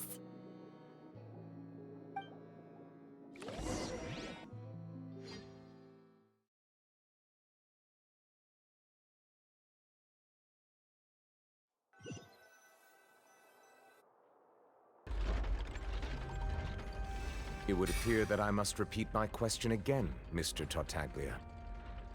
Do you accept the charge that you are the true culprit behind the serial disappearances case? To be perfectly honest, I don't understand your country's complicated court system, or the reason why I'm being charged with something I've never even heard of. However, I did hear that people who have been charged can choose to participate in a duel to clear their name. Is that right? In which case, as long as I accept the charge, I can have an all-out fight with that champion duelist Clorend, right? I've got to admit, that's one of the most enticing offers I've ever received. When I privately sparred with her last time, she was obviously holding back. Real disappointing. Hey! Don't you understand? You're currently the prime suspect for a major case. This isn't the place for you to be looking for fights. Oh? Sounds like the Hydro Archon wants to lecture me on the ways of the Opera House. Then why don't you duel me too? I'm the kind of student that learns best in the heat of battle. No. That's not what I meant. Alas, it would appear that communication with the defendant is going poorly, and we have made very little progress. In that case, let me explain everything from the very beginning again. The goal of this trial is to determine the culprit behind the serial disappearances case. That case had nothing to do with him! You've got the wrong man! Huh? What's going on? Why is she interjecting again? I told you it couldn't be one of the Fatui Harbingers. Miss Navia, this is the second time you've interrupted the court proceedings. I only tolerated your behavior last time because you were able to provide the court with a key eyewitness. But that was an exception rather than standard court protocol. I can very well charge you with contempt of court for your interjections. Oh, please. Did you ever think I had any respect for this place's pointless theatrics? We can put that discussion aside for now. I'm not here to argue with you. I'm here to charge the true culprit behind the serial disappearances case. And if my charges prove true, then Tartaglia here will be proven innocent by default, correct? Oh, a young lady has charged in and offered to clear my name. How fascinating. Well, I'd gotten half bored to death by all these rules and procedures anyway, so I'll take you up on that offer. So, Your Honor, is there nothing else for me to do now? You may take a seat for now in the audience, but that doesn't mean the suspicions against you have been lifted. Now then, Miss Navia, who is the person you would like to charge instead? That person is...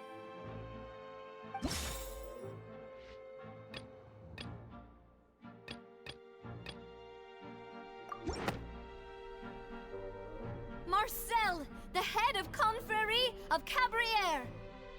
Huh? What confrérie? Never heard of them in my life. I've heard of them, but weren't they Spina di Rosula's sister organization? Oh, is this going to be a friends to enemies type situation? Please let me remind you, Miss Navia, that charging someone is an incredibly serious matter. Committing to the charge also means taking on the legal responsibilities associated with it. And if the charge fails, depending on the circumstances, you may also be charged with the crime of making a false accusation. Knowing this, do you still wish to charge this man? Yes, I do. In that case, I declare the charge to be valid. Miss Navia and attorneys, please take your places on the court. Members of the guards, please contact Mr. Marcel right away so that he may stand trial.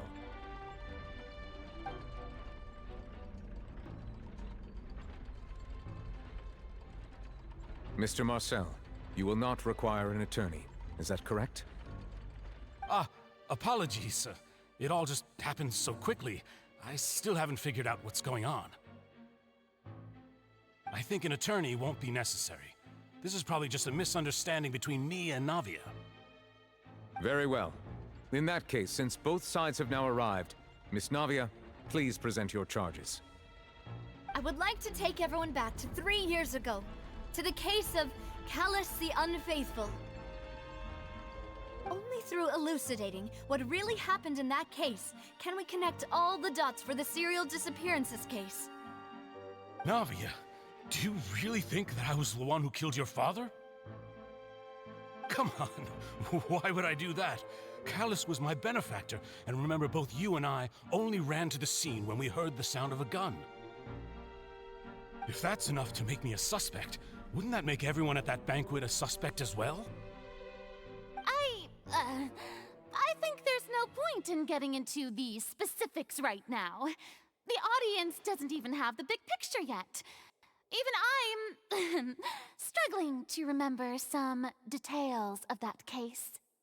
Exactly correct, Your Honor. I must refresh everyone's memory about that case before I can explain my charge and reasoning. I see. In which case, I will recount the findings about that case as originally recorded by Maison Gardiennage.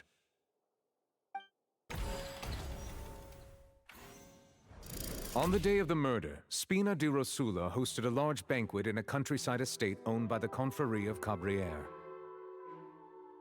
During the banquet, all attending guests heard 2 gunshots from the courtyard. When the guests arrived at the scene, they found the primary suspect, Callus, holding a gun, while his acquaintance Jacques lay dead from a gunshot wound. The guards' investigation did not recover any other firearms from the scene.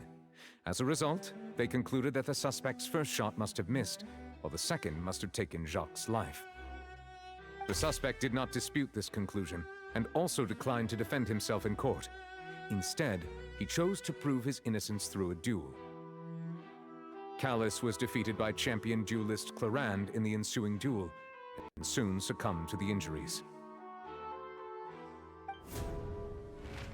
These are the known facts about the case.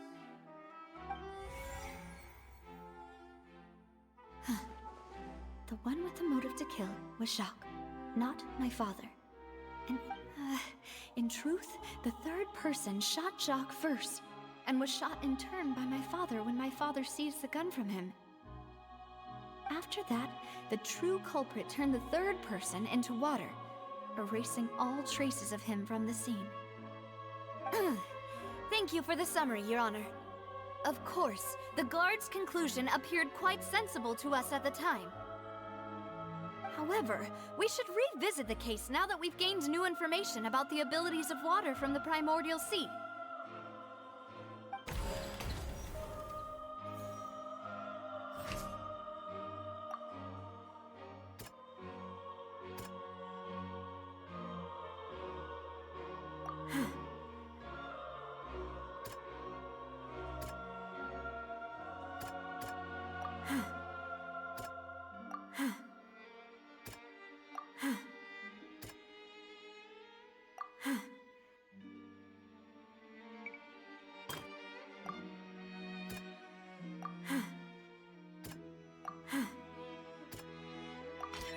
The testimony of the victim's family confirms that Jacques had thoughts of assassinating Callus when he set out for the banquet.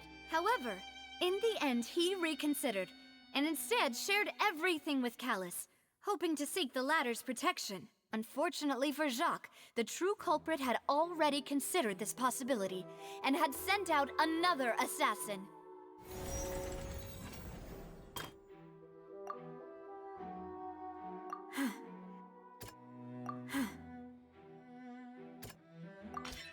This assassin first shot Jacques, then turned to shoot Callus, only for Callus to wrestle the gun from him and kill him instead.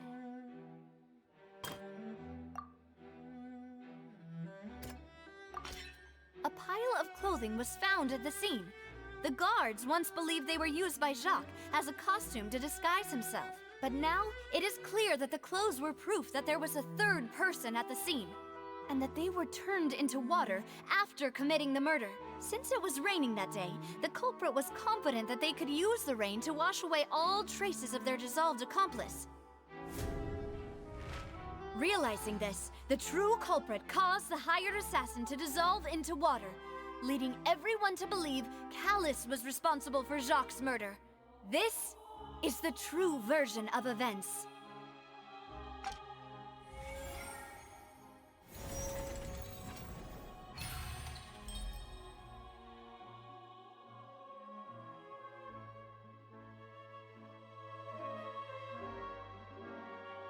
So that's what happened. Wait, you're telling me something as dangerous as water from the primordial sea has been used for all these years? What a great theory. It also explains Callus's and Jacques' respective motives. I guess they didn't shoot each other after all. Mr. Marcel, you are the one being charged with the crime. You should provide a rebuttal if you wish to prove your innocence. Ah, but I think I agree with everything Navia just said. In fact, there was nothing in her speech that directly implicated me. Then, may I ask some questions? In my opinion, we primarily need to determine two things. One, do you have the evidence to back up your claims? I'm afraid not. At least not at this very moment. Boo! If you don't have any evidence, you should just go home! I may not have the evidence with me, but I know where I could go to collect it. If we look up the deserted clothes against a record of people who went missing around the same time, we should be able to find a match. Considering the serial disappearances case, the guards probably kept careful records of all missing persons from around that time, regardless of age or gender. That makes sense to me. Monsieur Neuvillette, I would consider this to be a reasonable investigative direction. Why do I feel like Farina's acting a little differently today? Maybe she's scared of embarrassing herself again? Alternatively, she's become more diligent after charging an innocent citizen in the last trial. My second question has to do with the ensuing duel. If the truth is indeed as you described, then why didn't Mr. Callus explain himself in court? If he had testified that a person had been dissolved, he could have at least mounted a defense. I've thought about this too, and the answer is actually pretty simple. He felt there were things that were more important to him. The dissolving power of water from the primordial sea is an important secret for the true culprit of the serial disappearances case. My father could have exposed it for all to see, but he chose to take it to the grave. At that time, Spina di Rosula was in dire straits, and his reputation had already been shattered. He had no guarantee that going forward with the truth would allow the culprit to be brought to justice. What was certain, however, was that it would paint a gigantic target on my back. Boss once told me that Demoiselle had already been selected as the next target of the serial disappearances case. What? If the secret had gotten out, the culprit would have fought an all-out war with Espina right there and then. I wouldn't have been the only one in danger. All of us would have stood to lose our lives. Of course, the guards might eventually figure out the truth of the matter and determine that we were in the right. But what good would that do? How can a hollow verdict protect anyone? Had this opera house ever given my father any kind of confidence in its brand of justice, Spina di Rosula would have had no reason to exist. But by staying silent, we retain the ability to deter our opponents and continue the stalemate.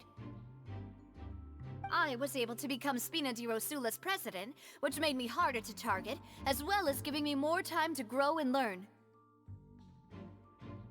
And once I have figured out the truth and stepped up to the challenge, I will do what this opera house cannot, and restore my father's truth and honor back to him. So, you mean to say, your father intended to die in the duelist's ring? That's right. Do you have any proof? Of course. All you need is to ask his opponent, Clarand.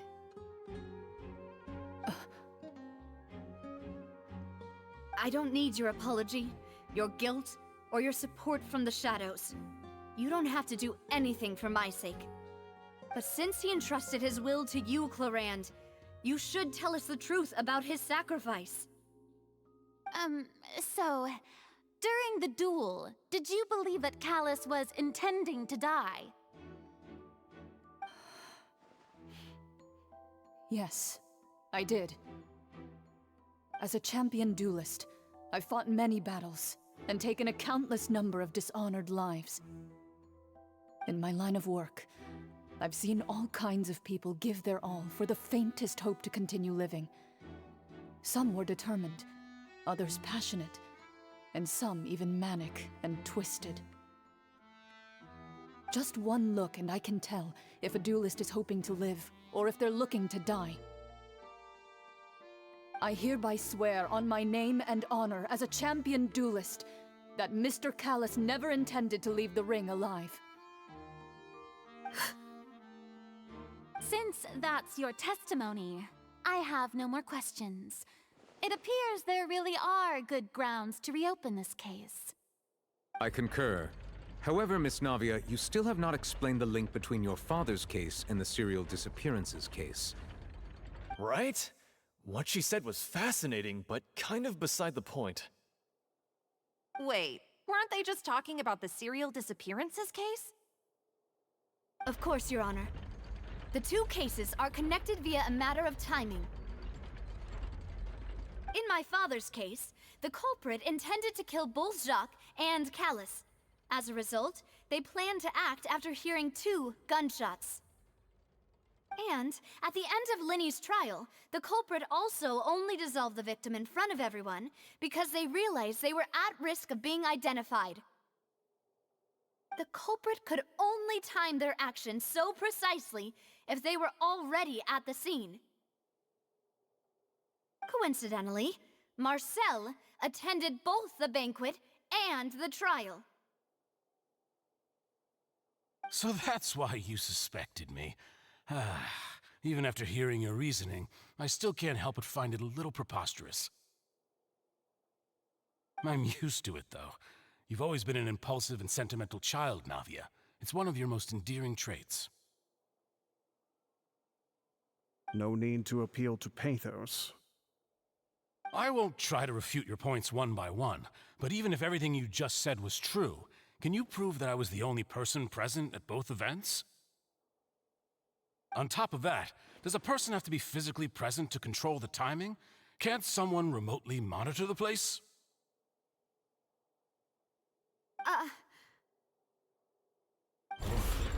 Know what she can say to that.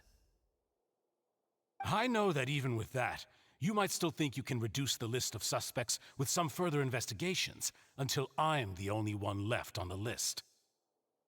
Alas, who won't feel at least a little hurt by an accusation of murder from a girl you see as your own daughter?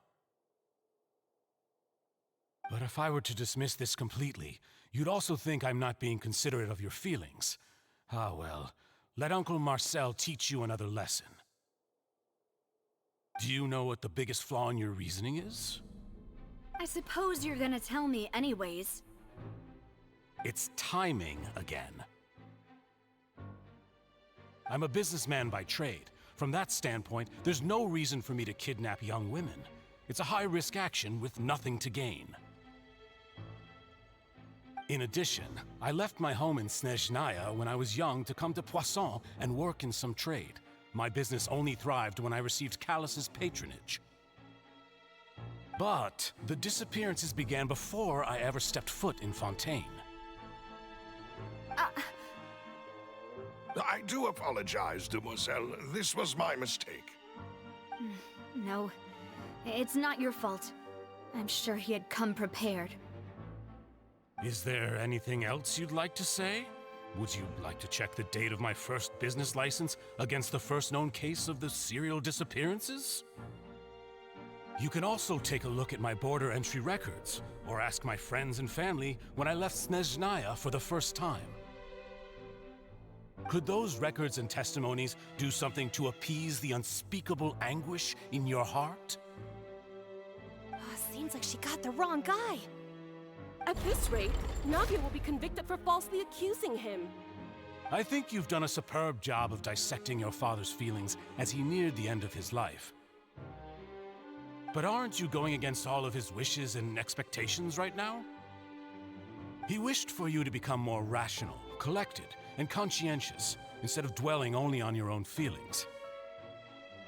Once you've learned to be more considerate of others' feelings, and to stop rushing headlong into things, you'd have met most of his expectations.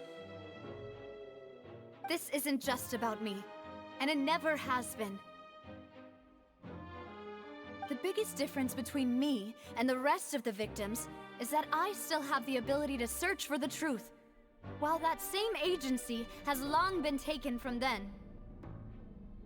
The people whose families were destroyed by synth abuse, the people who lost their loved ones to the serial disappearances, and the people who suffered tragic ends due to their sense of justice.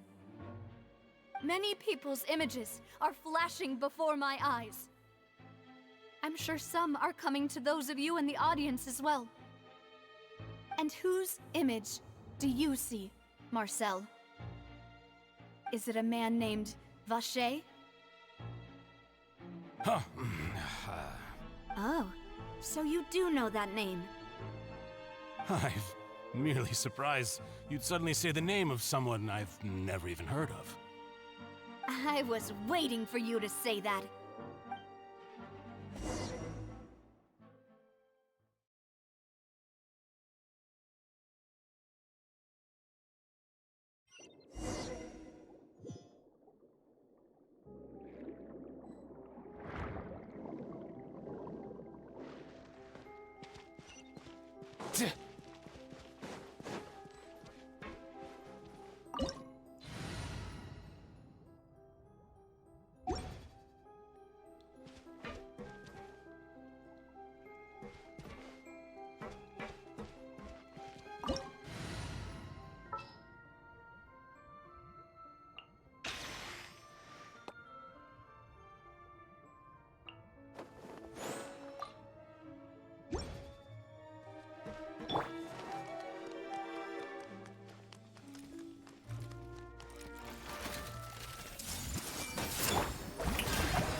Let's go!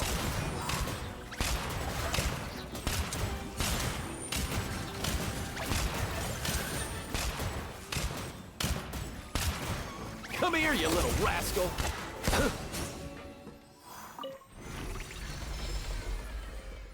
Whoa! The floor is going up! Is it because of this mechanism in the middle? That guy really prepared a lot of stuff for this place.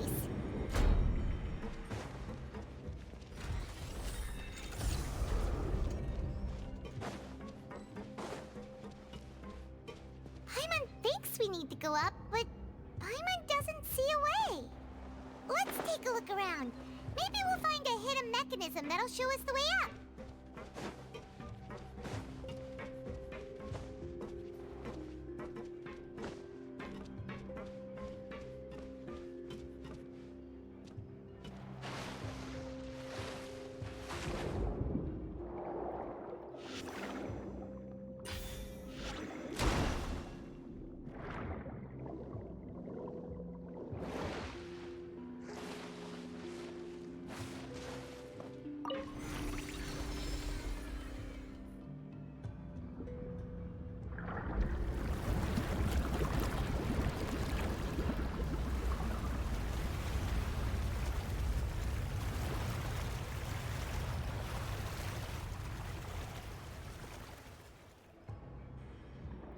The water level is rising.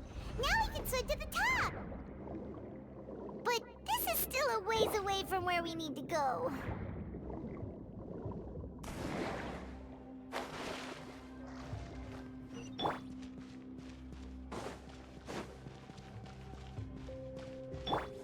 I see everything. Shower me with grace. Let's dance. Up and away.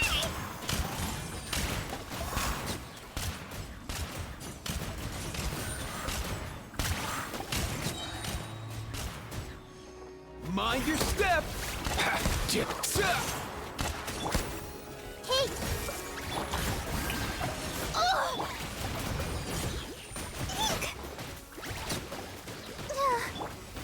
Yeah! Let's go!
Everyone hold hands. Strike a pose! Let the world collide! Come on, we can do it. Nothing personal!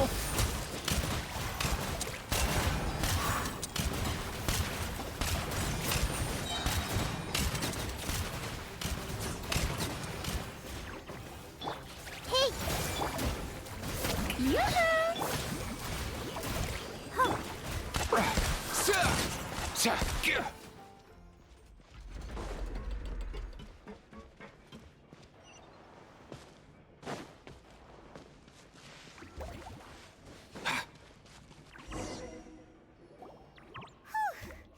After all that, we finally made it to the innermost sanctum. Though, as expected, the mastermind isn't here. That's right. Then let's hurry up and find some evidence so we can get back to the Opera House and help Navia!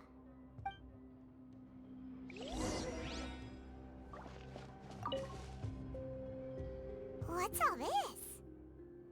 It's a bunch of really cute things! Pink accessories, a hair tie, a necklace, even a makeup box! Oh, Paimon sees it too, but why are all these cute things labeled with different girls' names? Huh? You mean the girls from the serial disappearances? They were brought here? And then they were turned into water. And all the boxes of things. These names. That means... Oh, this is terrible!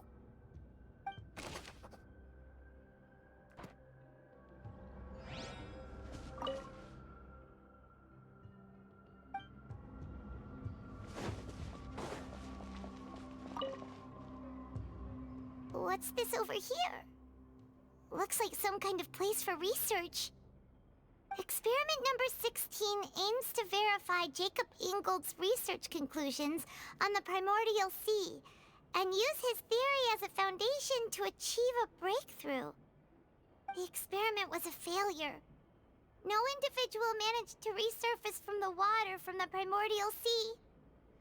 Female specimens 22, 23, and 24 were dissolved.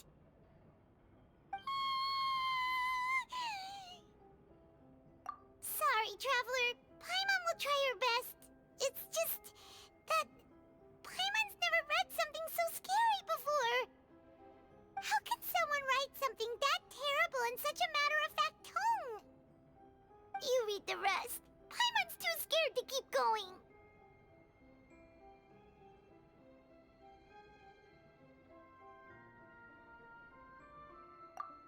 So that's why he did all of these experiments.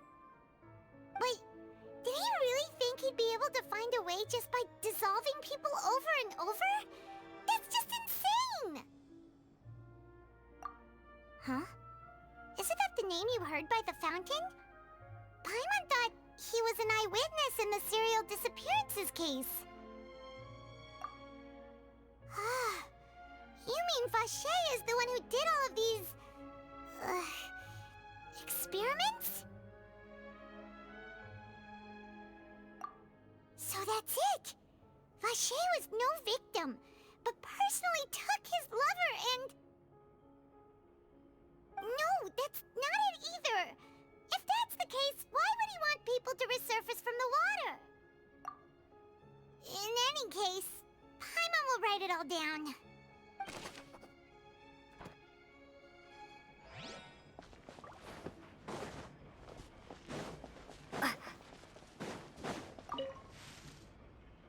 Oh, look! There's an important-looking basin over here, and it's full of water! That means this is where they make all the synth. And that special water is the main ingredient. If you dilute it with normal water, you'll get synth. But the pure stuff can dissolve a human. Paimon will take notes on this incriminating evidence.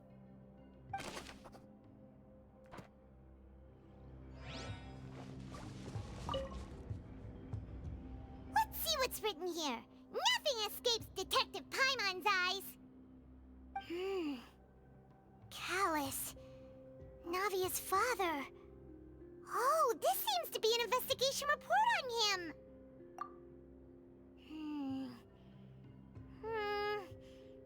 Yep, it's about finding someone to assassinate Jacques and Callus because of a lack of confidence that Jacques himself would go through with it. This should prove the existence of the third person, right? We still have not determined the exact content of the key information Callus has passed on to certain members of his organization. The old dog's a real menace to deal with. Even if he abides by the promise he's made to us, he will still have the upper hand. He can act whenever he wants to make our lives miserable. The only option left is to remove him from the picture entirely. I concur. Let's send someone to kill him. He won't declare war as long as we don't touch Navia. Oh, seems like we've got a bunch of correspondence between the higher-ups. They're all just so evil.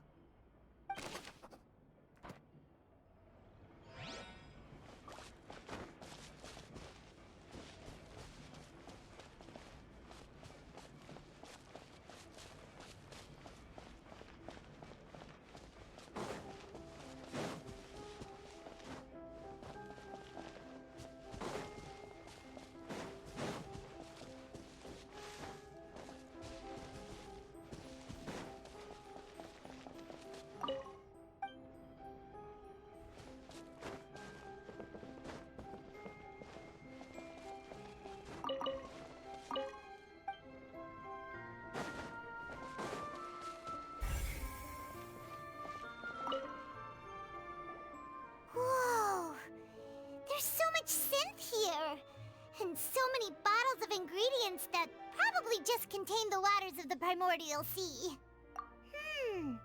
Mixing in progress. Ready to drink? Stock sample? Huh. They've also got all the synth pretty clearly labeled. Whoa, there's even fruit-flavored synth? Yep, it's super obvious.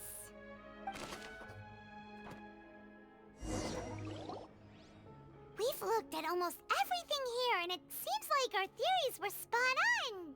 But yeah, we haven't found anything that reveals his true identity. No wonder even Neuvillette wasn't able to find anything. Whoever it is probably destroyed everything to do with that name a long time ago. That way, even if we bring all this back to the opera, we won't be able to identify the true culprit. Sure thing. Paimon won't admit defeat to this guy either.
we'll find something for sure.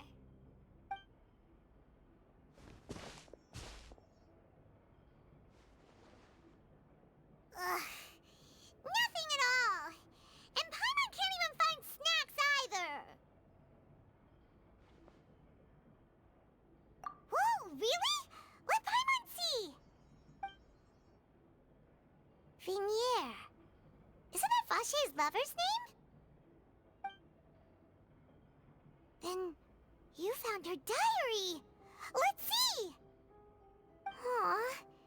It's just a normal diary chronicling their love story. She was so sweet, too. Oh, Paimon feels even worse for her now.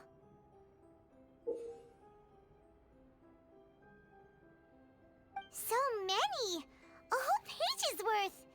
But they're all crossed out. Was she unhappy with all of them? The final name she decided on was... Marcel. Wait, but Marcel's pretty old. Has this case been going on for so long that he's Vache and Venier's grown son? Hey! Paimon still hasn't figured it out yet.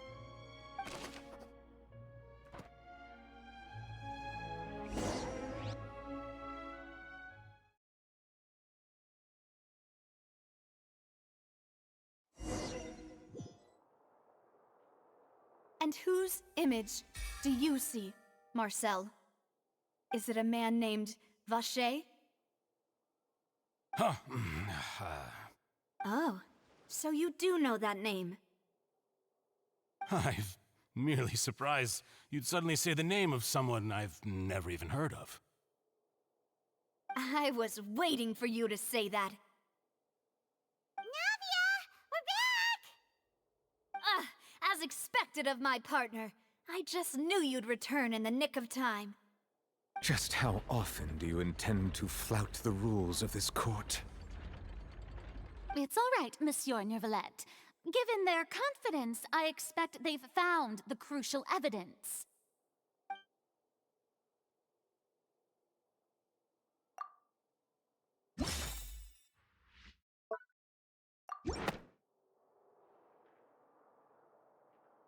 But the truth of it, Marcel, is that you've always been Vache. Huh? We've investigated your lair. We already know everything. After your lover, Venier, was dissolved, you kept abducting young women to experiment on the hopes of bringing her back to you. You even created Marcel as a new identity and destroyed all records of your past as Vache. So that's it. Even the villains in opera performances rarely go that far. And with that, Marcel's motive has now been established. This information regarding your past also dismantles your prior timing defense. Well, Marcel, do you know where you went wrong? You fixated your gaze on the lover that passed away, instead of paying attention to the living people around you. So, you never noticed how we changed, or how we grew as individuals. You also never understood Boss's real expectations for his daughter. Or our determination to see things through. Your determination. Mr. Marcel, please speak up now if you would like to defend yourself. Otherwise, the trial will move on to the next stage. Do you really think I wanted to do any of this? Pay attention to you? What for? Have you ever paid attention to me? Ever empathized with my pain? Ever known how it feels to watch the love of your life dissolve right in front of your eyes? No one helped me. No one even believed me. All those decades ago, even the officers from the Maison Gardiennage were laughing at me. They said there's no way a human being can turn into water. So I must have gone mad from grief. Venier's death was brushed away by all of you as if it didn't matter at all.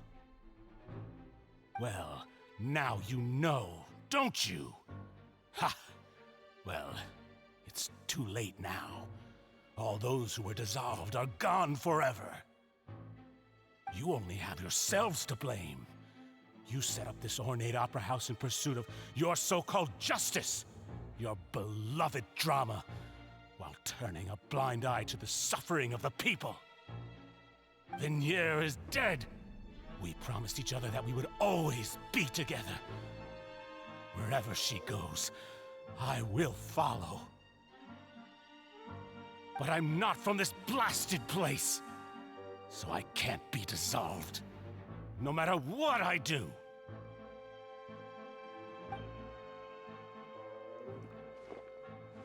Hey, is that water from the primordial sea that he's drinking? I can't dissolve! Can't dissolve! Can't dissolve! Do you all see? I can't go, I can't follow. So if I can't go where she is, what choice do I have but to try to bring her back? I did all of that, and in the end, that accursed Callus still got the better of me. I spent my entire life living on pins and needles, only to get stabbed by his idiot daughter at the very end. The suspect is exhibiting signs of mental distress. Guards, please restrain him. Don't touch me! Don't anybody come near me! I still need to save Vignier. A promise. We made a promise. Vignier. Vignier! Please, Vignier. Don't think badly of me.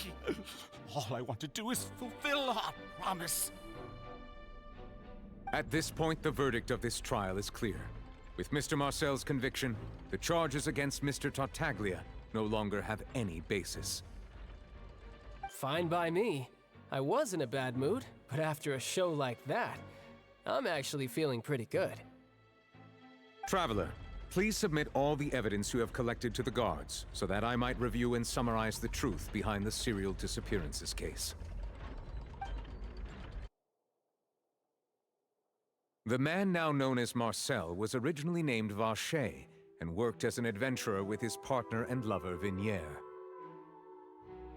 During an underwater expedition, Vignier accidentally came into contact with water from the primordial sea and was dissolved in front of Vacher as a result. Vacher learned of the primordial water's existence through the work of others and began to kidnap young women for research, with the goal of discovering a method to restore Vignier back to life. To cover his tracks, he invented the new alias of Marcel and began to operate a business in Poisson.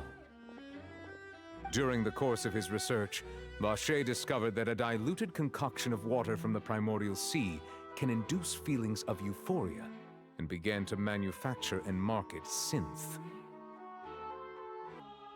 However, as he accumulated wealth to fund his continued research and expanded the scope, he came into conflict with Spina di Rosula.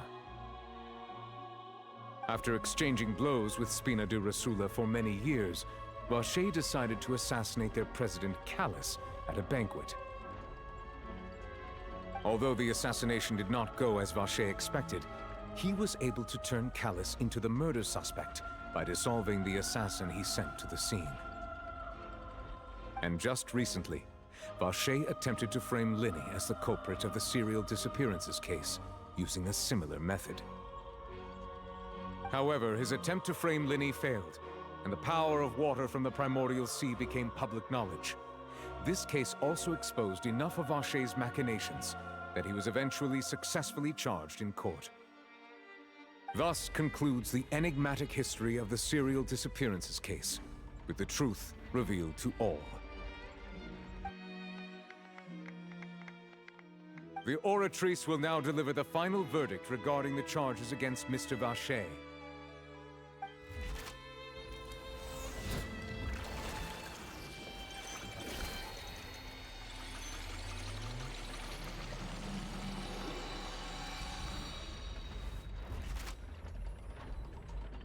According to the judgment of the oratrice mécanique d'analyse cardinale, Mr. Vacher is guilty.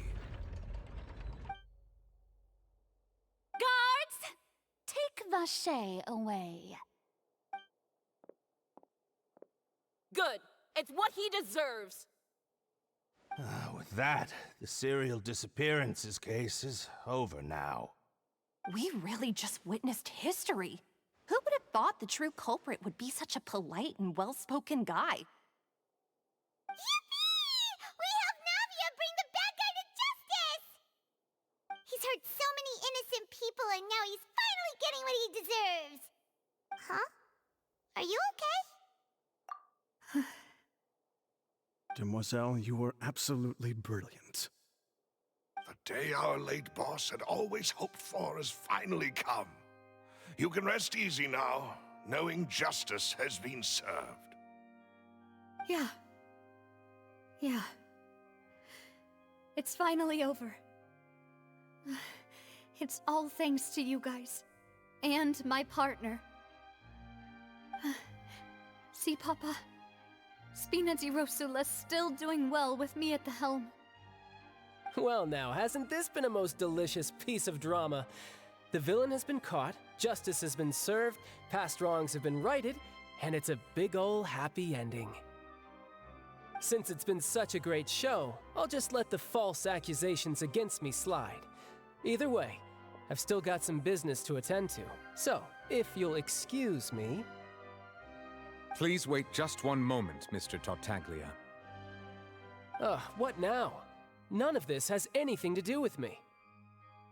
According to court protocol, since this trial was initiated due to a charge against you, a verdict must also be made regarding the initial charge before the trial can conclude. Oh, come on. Is this really necessary? Haven't you already caught the real criminal? Isn't it time for side characters like me to exit stage left? Please respect the laws of Fontaine. This has always been the rule. All right, but this sure is a lot of hassle. All I need to do is stand over there, right? Let's just get this over with. Through evidence presented in the public trial that was just held, it has been established that Mr. Tartaglia has no direct connection to the serial disappearances case. The guilty party has been identified, and thus it is logical to suppose Mr. Tartaglia is innocent of the charges. We now turn to the Oratrice Mécanique d'Analyse Cardinale to render the final verdict on the charges.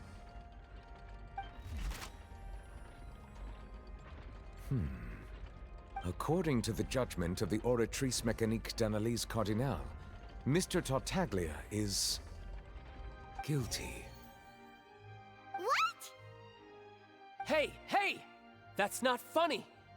Didn't you just say I'm supposed to be innocent? What's with this verdict? Is your justice machine malfunctioning? Huh? This has never happened before. The Oratrice actually returned a different verdict from the Chief Justice. I mean, have you ever heard of an innocent Fatui Harbinger? Do you think the Oratrice might have just convicted him on general principle? But weren't the charges about the serial disappearances case? No matter what else he's guilty of, it shouldn't affect the verdict in this case, right? The judgment of the Oratrice Mécanique d'Analyse Cardinale is, by law, the final verdict of the court. We must accept the guilty verdict. Guards, please take the suspect into custody per court protocol.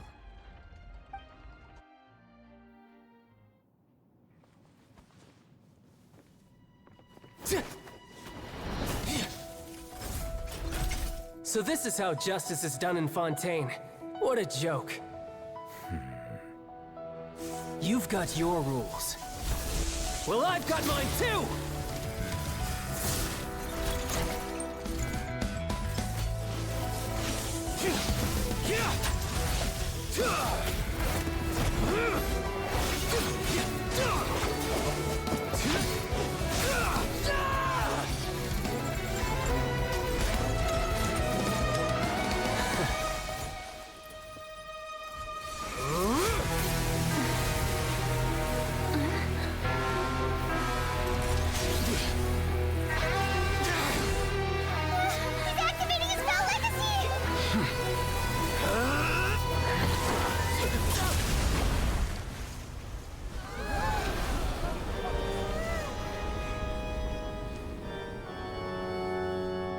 I am sorry. If you have been wronged, we will find the truth. But the rules of the court must be upheld.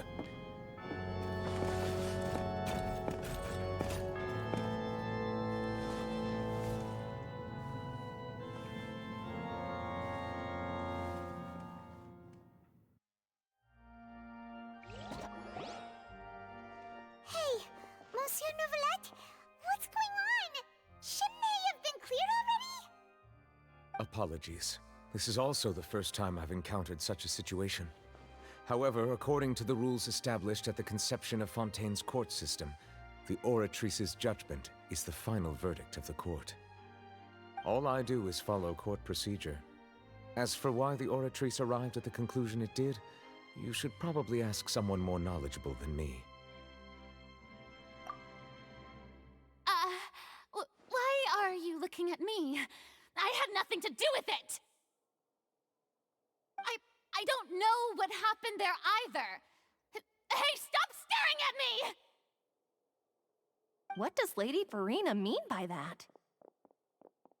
She says she has no idea either, but that's impossible. Didn't she create the oratrice herself?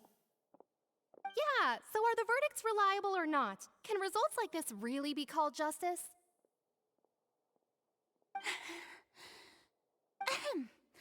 My dearest citizens, did you really think we'd allow an incorrect verdict to be handed out in this court? Did you really believe that the judgment could be mistaken or be the result of some sort of random mishap? Don't tell me you thought even I had been blindsided by the oratrice's result. But the way she looked just now, it was pretty obvious she had no idea what was going on. However, given the state of things, I shall give you an explanation.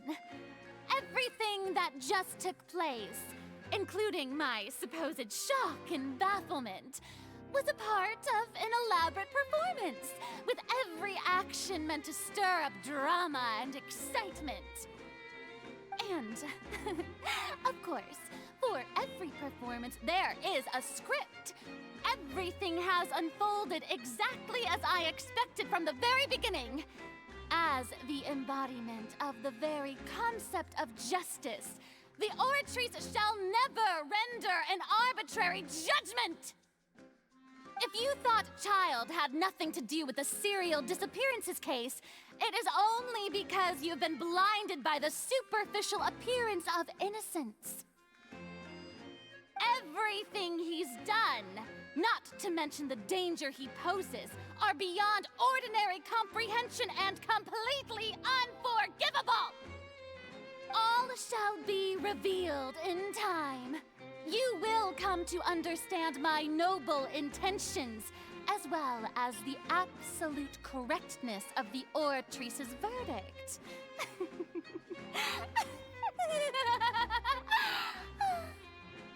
Now, having said that, although I hate to leave things hanging in suspense, it is now time for this performance to end. As the lead actress, I shall be the first to take my leave. Toodaloo! So she chose to make her escape after all, did she? So you're saying we shouldn't put much stock into what she just said? She probably just put on that performance to save face. As for the truth, it's unlikely that she actually has any idea. However, please be assured that I will continue to investigate this case in a personal capacity. Just as I promised, if the judgment has been incorrect, we will do our utmost to clear his name. All right. Even though we feel pretty badly for him, we'll take your word for it for now. After all, he's done plenty of bad stuff, so he should have known he'd go to prison someday, right?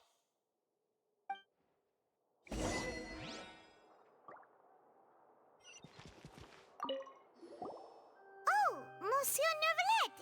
That power you showed when you took him down. Who are you really? I'm the Chief Justice of Fontaine, of course. If officers of the law lack the strength and capability to enforce it, then it makes a mockery of justice.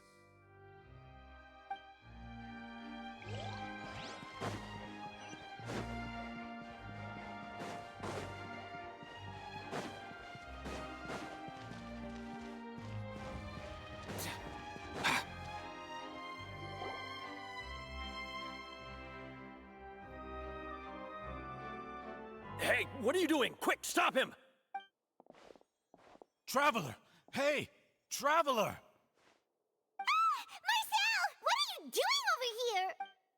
Stop resisting arrest! Cease, or we'll add another charge to the list. No, wait! I just want to ask the Traveler something. I'm not looking to run away. Please, just let me ask this one small thing.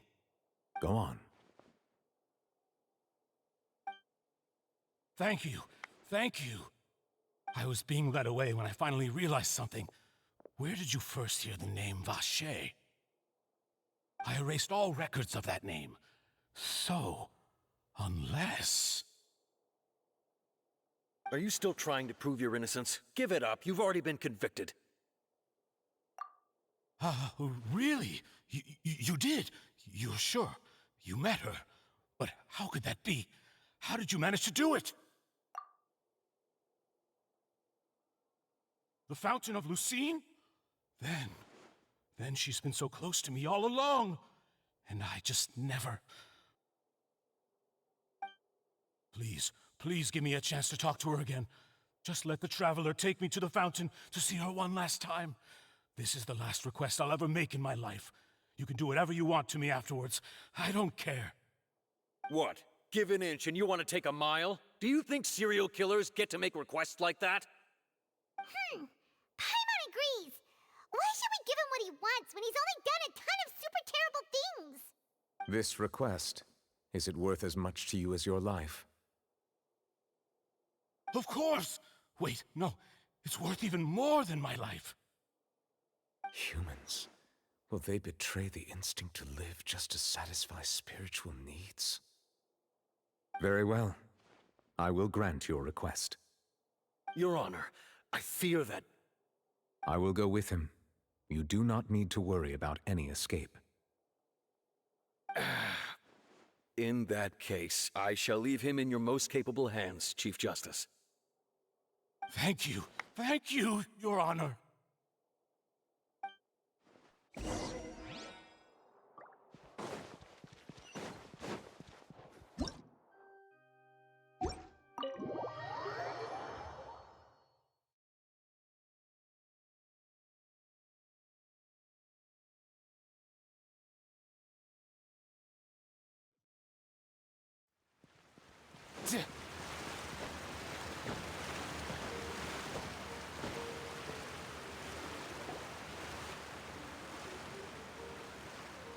Is this the place? You said she's here, but what do I need to do to see her?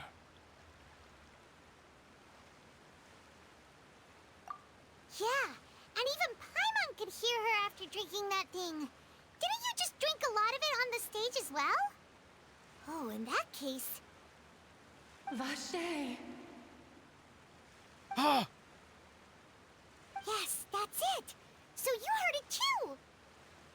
Vignier, it's me! It's me, Vacher! Vacher? Vacher. I'm here! Where are you, Vignier? I'm coming for you. I'm finally here for you. Hey, wait! Be careful! Hey, wait!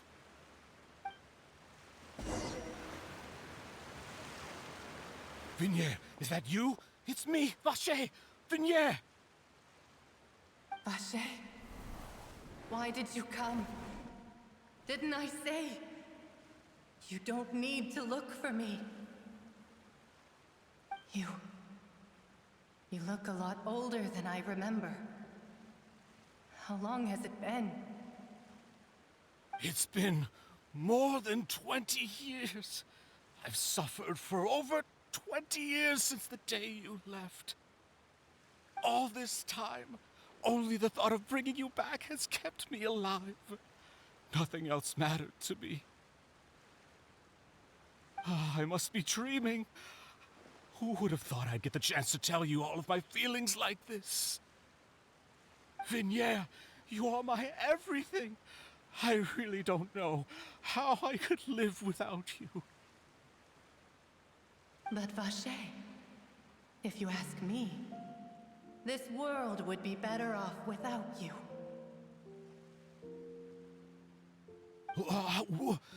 What are you saying?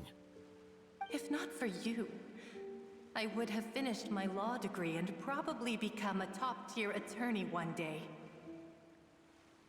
If not for you, I would have continued to pursue my love of the arts, and my works would have been displayed in the Palais Mermonia itself.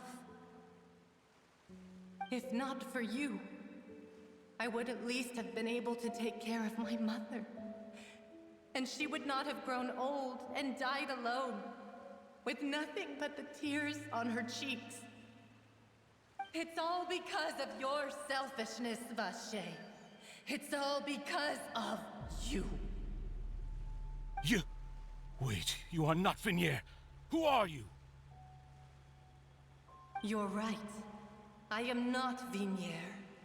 I am the sacrifices. Every woman who died by your hand, as our bodies dissolved, our consciousnesses flowed back to the primordial sea.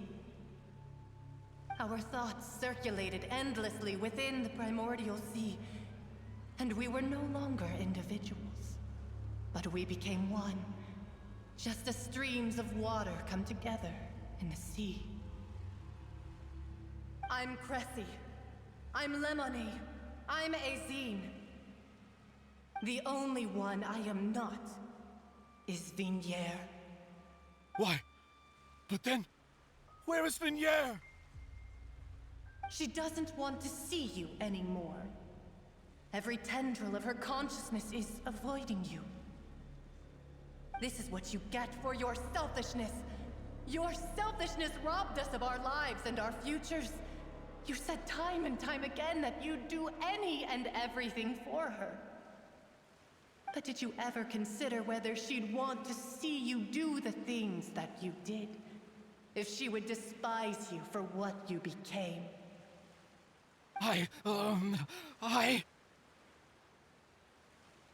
You are a liar, a heartless murderer, and a cowardly narcissist. The only thing you are not is Vignere's beloved. From the moment your first victim died and her consciousness merged with Vignere's, she has had nothing but pure hatred for you.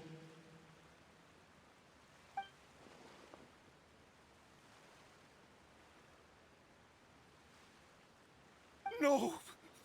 Vignere! She can't hate me. Let me see her. Please, have mercy. You still don't understand.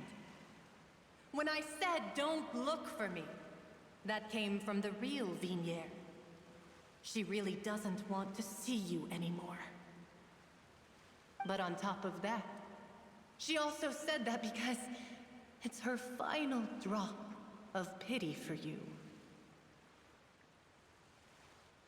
She said that because she knew that if you did come here, we will show no mercy to you. Vache. Vache? Vache. Vache. Vache. Vache. Drown.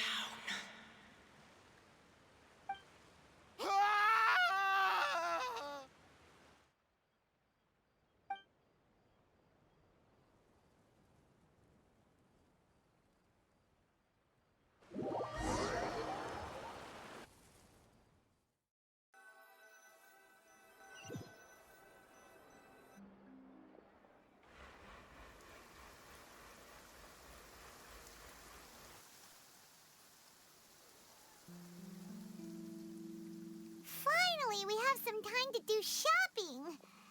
Gosh, it's really been a long time since we've been able to relax.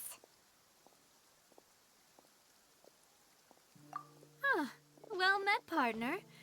I knew something great was going to happen when I woke up in such a good mood today.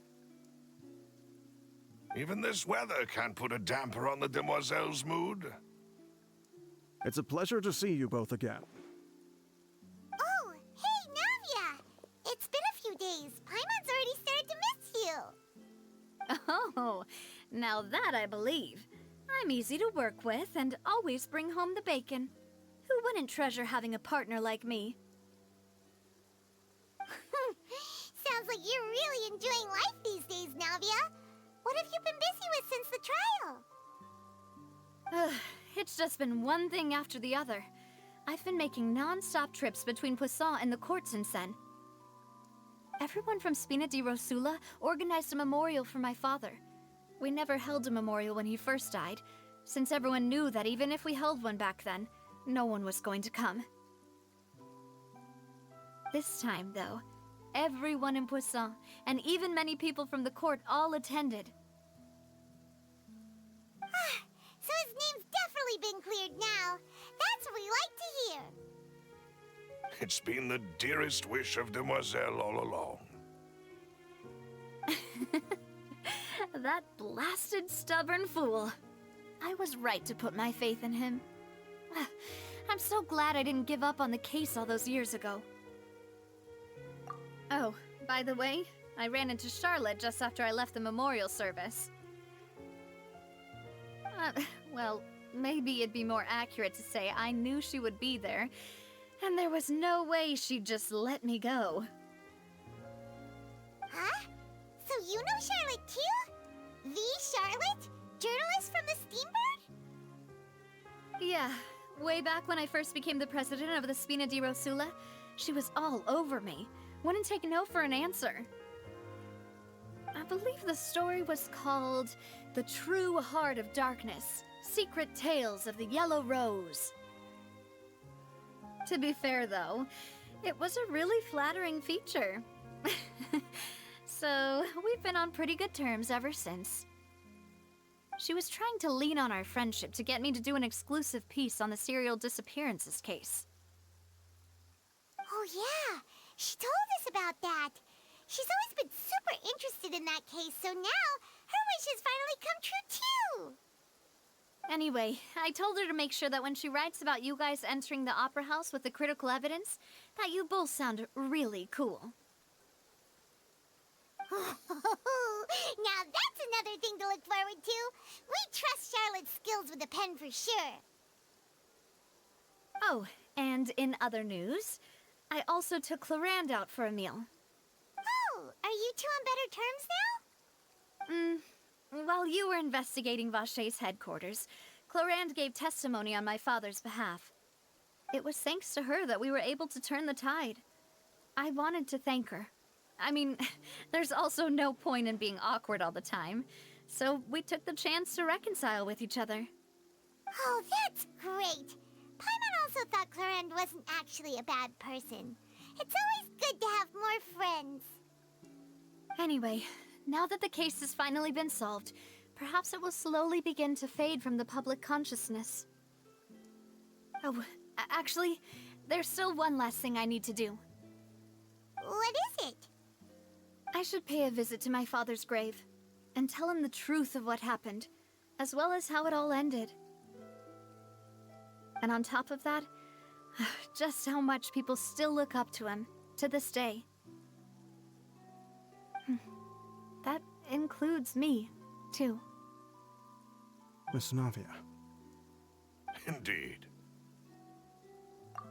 We want to go too! We also think Callus is a really admirable person. Sure thing.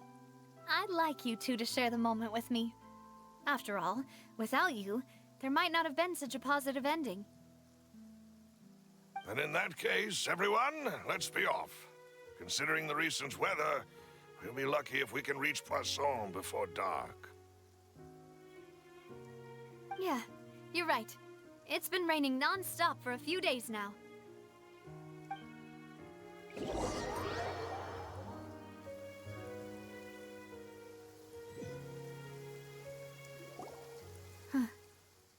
This is where my father's grave is.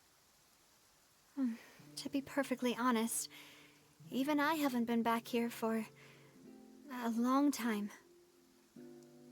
Huh? There's someone there already. Wait, that figure. It can't be... Hmm? Isn't that Nervalette? Why would the Chief Justice be here? Huh? Navia?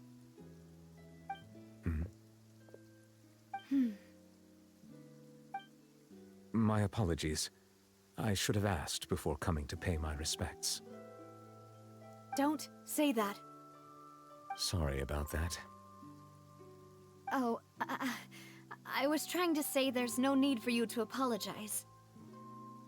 I wanted to show my father how much I've grown, but still, I doubt I've grown to the point that even the Chief Justice would feel compelled to apologize to me over and over. In that case, I will stop apologizing for now. You really could use some pointers on understanding human emotions, Monsieur Nervalette.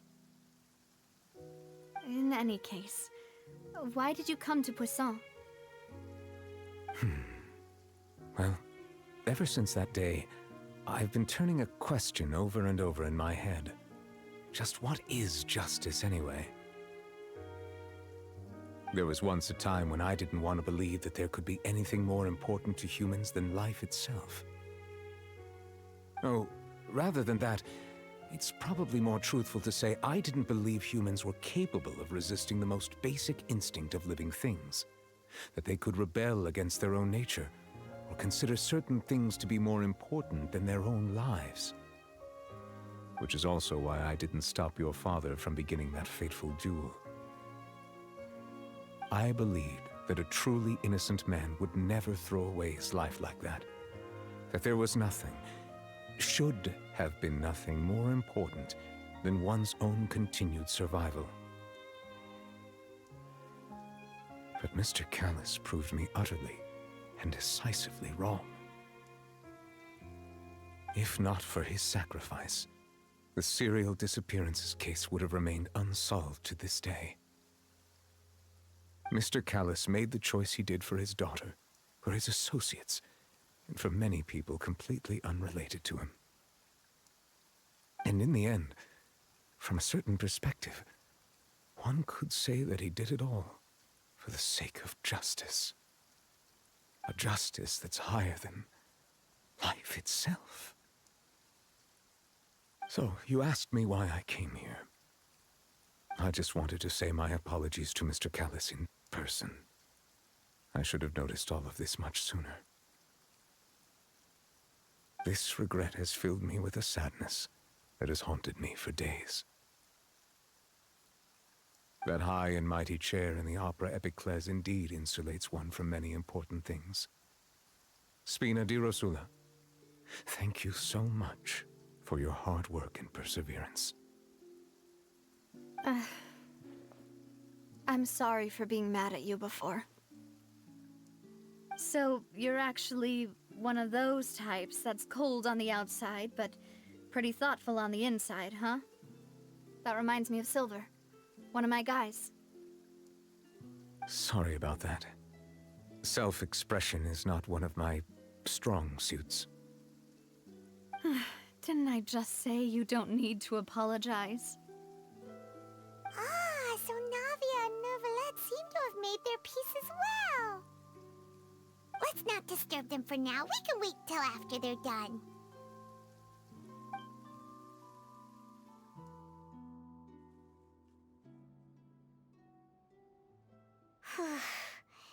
Paimon's never paid respects at someone's grave before. Did Paimon do anything rude there? Huh? Oh, Paimon didn't know that was a thing. But Paimon doesn't know what she would do if she can't fly. Oh no. Paimon hopes Miss Navia won't be too mad. Anyway, Nervalette is still standing around there. It's not often that we can catch him alone like this, so why don't we go talk to him for a bit? If we can't talk to Lady Farina, we can at least talk to him, right?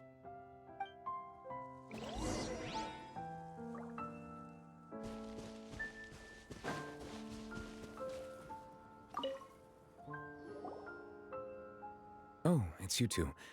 Did Miss Navia invite you to come pay your respects to her father? Mm-hmm. We ran into Navia on the streets today, so we just followed her here. I see, I see. Then is there something that I can help you with? Well, it's pretty hard to run into you like this, since you're usually super busy. So we figured we could try to ask you a few questions, if that's okay. Please feel free. Though outsiders, you helped us solve one of the greatest mysteries in Fontaine, and it would be my pleasure to return the favor.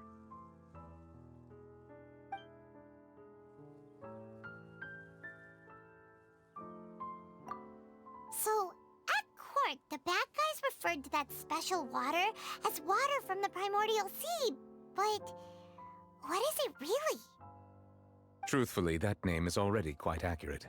I can only surmise that Vacher and his ilk only learned of its nature and existence after extensive research. There used to be a special sea on the surface of this planet. The nature of its seawater was rather different from that of the sea we know today. Most of Tevat's life forms were first born in that special sea. You could say it nurtured much of the life on this planet. Huh. So it really was where everything began. It makes sense to call it primordial, then. But today, the primordial sea no longer exists on the planet's surface. What Vacher discovered must have been some kind of special case, or a remnant from a truly ancient age. Huh. So that's how it is. Oh, you really know everything, Monsieur Neuvillette. But if that's the case, then why would people, at least people from Fontaine, dissolve in that kind of water? Indeed. Why would the primordial sea, which was known to engender and nurture life, suddenly reverse itself and devour life instead? To be frank, that also doesn't match my understanding of this world and its laws. There must still be some unknown secrets around the people of this land. Is there anything else you'd like to ask me about?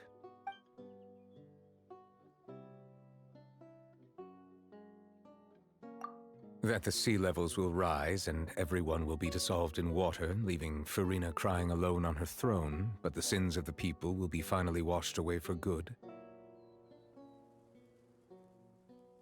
Does that appropriately summarize the version you've heard? That's right! It was Lynei that told us back then. And that about covers all the main points. Yes, up to the present, I think we reached a point where we have no choice but to confront this prophecy directly. Rumors have it that this prophecy is rooted in the last words the former Hydro Archon left to the world before she passed away. A prophecy? Of the former Hydro Archon? Wow. This is the first time that we've ever heard of it. Two parts of the prophecy have already proven correct. The rising sea levels, and the ability of the people of Fontaine to be dissolved. We should be more vigilant, and stay on the watch for further signs. Speaking of the prophecy, Farina has also always taken it quite seriously.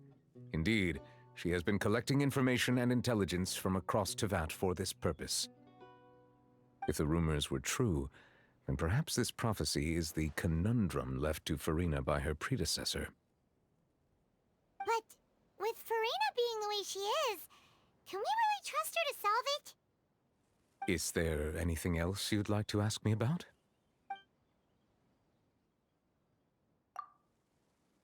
My apologies. My investigation has still not reached its conclusion. However, I still believe the judgment of the Oratrice was not rendered arbitrarily. Huh? But you also said you thought he was innocent. For many years, I have been quite aware that the Oratrice does not simply mechanically repeat the verdict that I give on each case. As a divinely created mechanism, the people's unified faith in the concept of justice is integrated into it. Not only can it produce the incredible power of indemnitium, but it likely also possesses other traits, such as self-awareness. Which is all to say, I have been prepared for a situation like this for a long time. told us that he heard a human voice from the room where the Oratrice's core is stored. I was not aware such a thing had occurred. Perhaps that could serve to prove my conjecture. I will add that to the list of items to investigate. In any case, I am inclined to believe that the Oratrice does have a methodology all its own. We just do not have enough information. Based on Farina's reaction, I doubt even she had any idea what was going on. She managed to bluff her way through it, though, with her time-tested twin tricks of bravado and drama. While we do intend to get to the bottom of this, for now, we regret to say that the Fatui Harbinger will just have to bide his time in the fortress of Meripede. If we did incorrectly convict him of crimes he did not commit, we will most certainly compensate him to the fullest extent allowed by the law. If you ask Paimon, the only compensation he'll want is a no-holds-barred fight with you. Is there anything else you'd like to ask me about? Your sibling, another blonde-haired traveler. I'm sorry, but I've never seen anyone who matches that description. If he ever stepped foot in Fontaine, I'm sure he followed our laws to the letter and had no reason to appear on the stage of the opera Epiclese. Is there anything else you'd like to ask me about? Very well. It was my honor to provide you with what answers I could. I very much enjoyed conversing with you. It will soon be time for me to leave this blissful tranquility behind and return to Palais Memornia. You really are super busy, Monsieur Neuvillette. Paimon thought you only came here to pay your respects today because you had the day off. Crime and villainy do not have the day off, and so justice must work around the clock as well. This is merely the nature of a justice's work. All right. You've got a point. Huh? Paimon just noticed that the rain has stopped.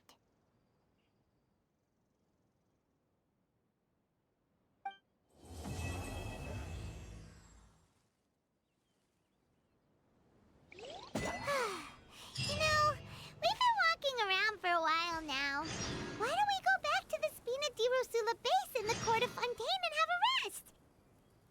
Nadia said something about having a place ready for us there, didn't she? Come on, let's go!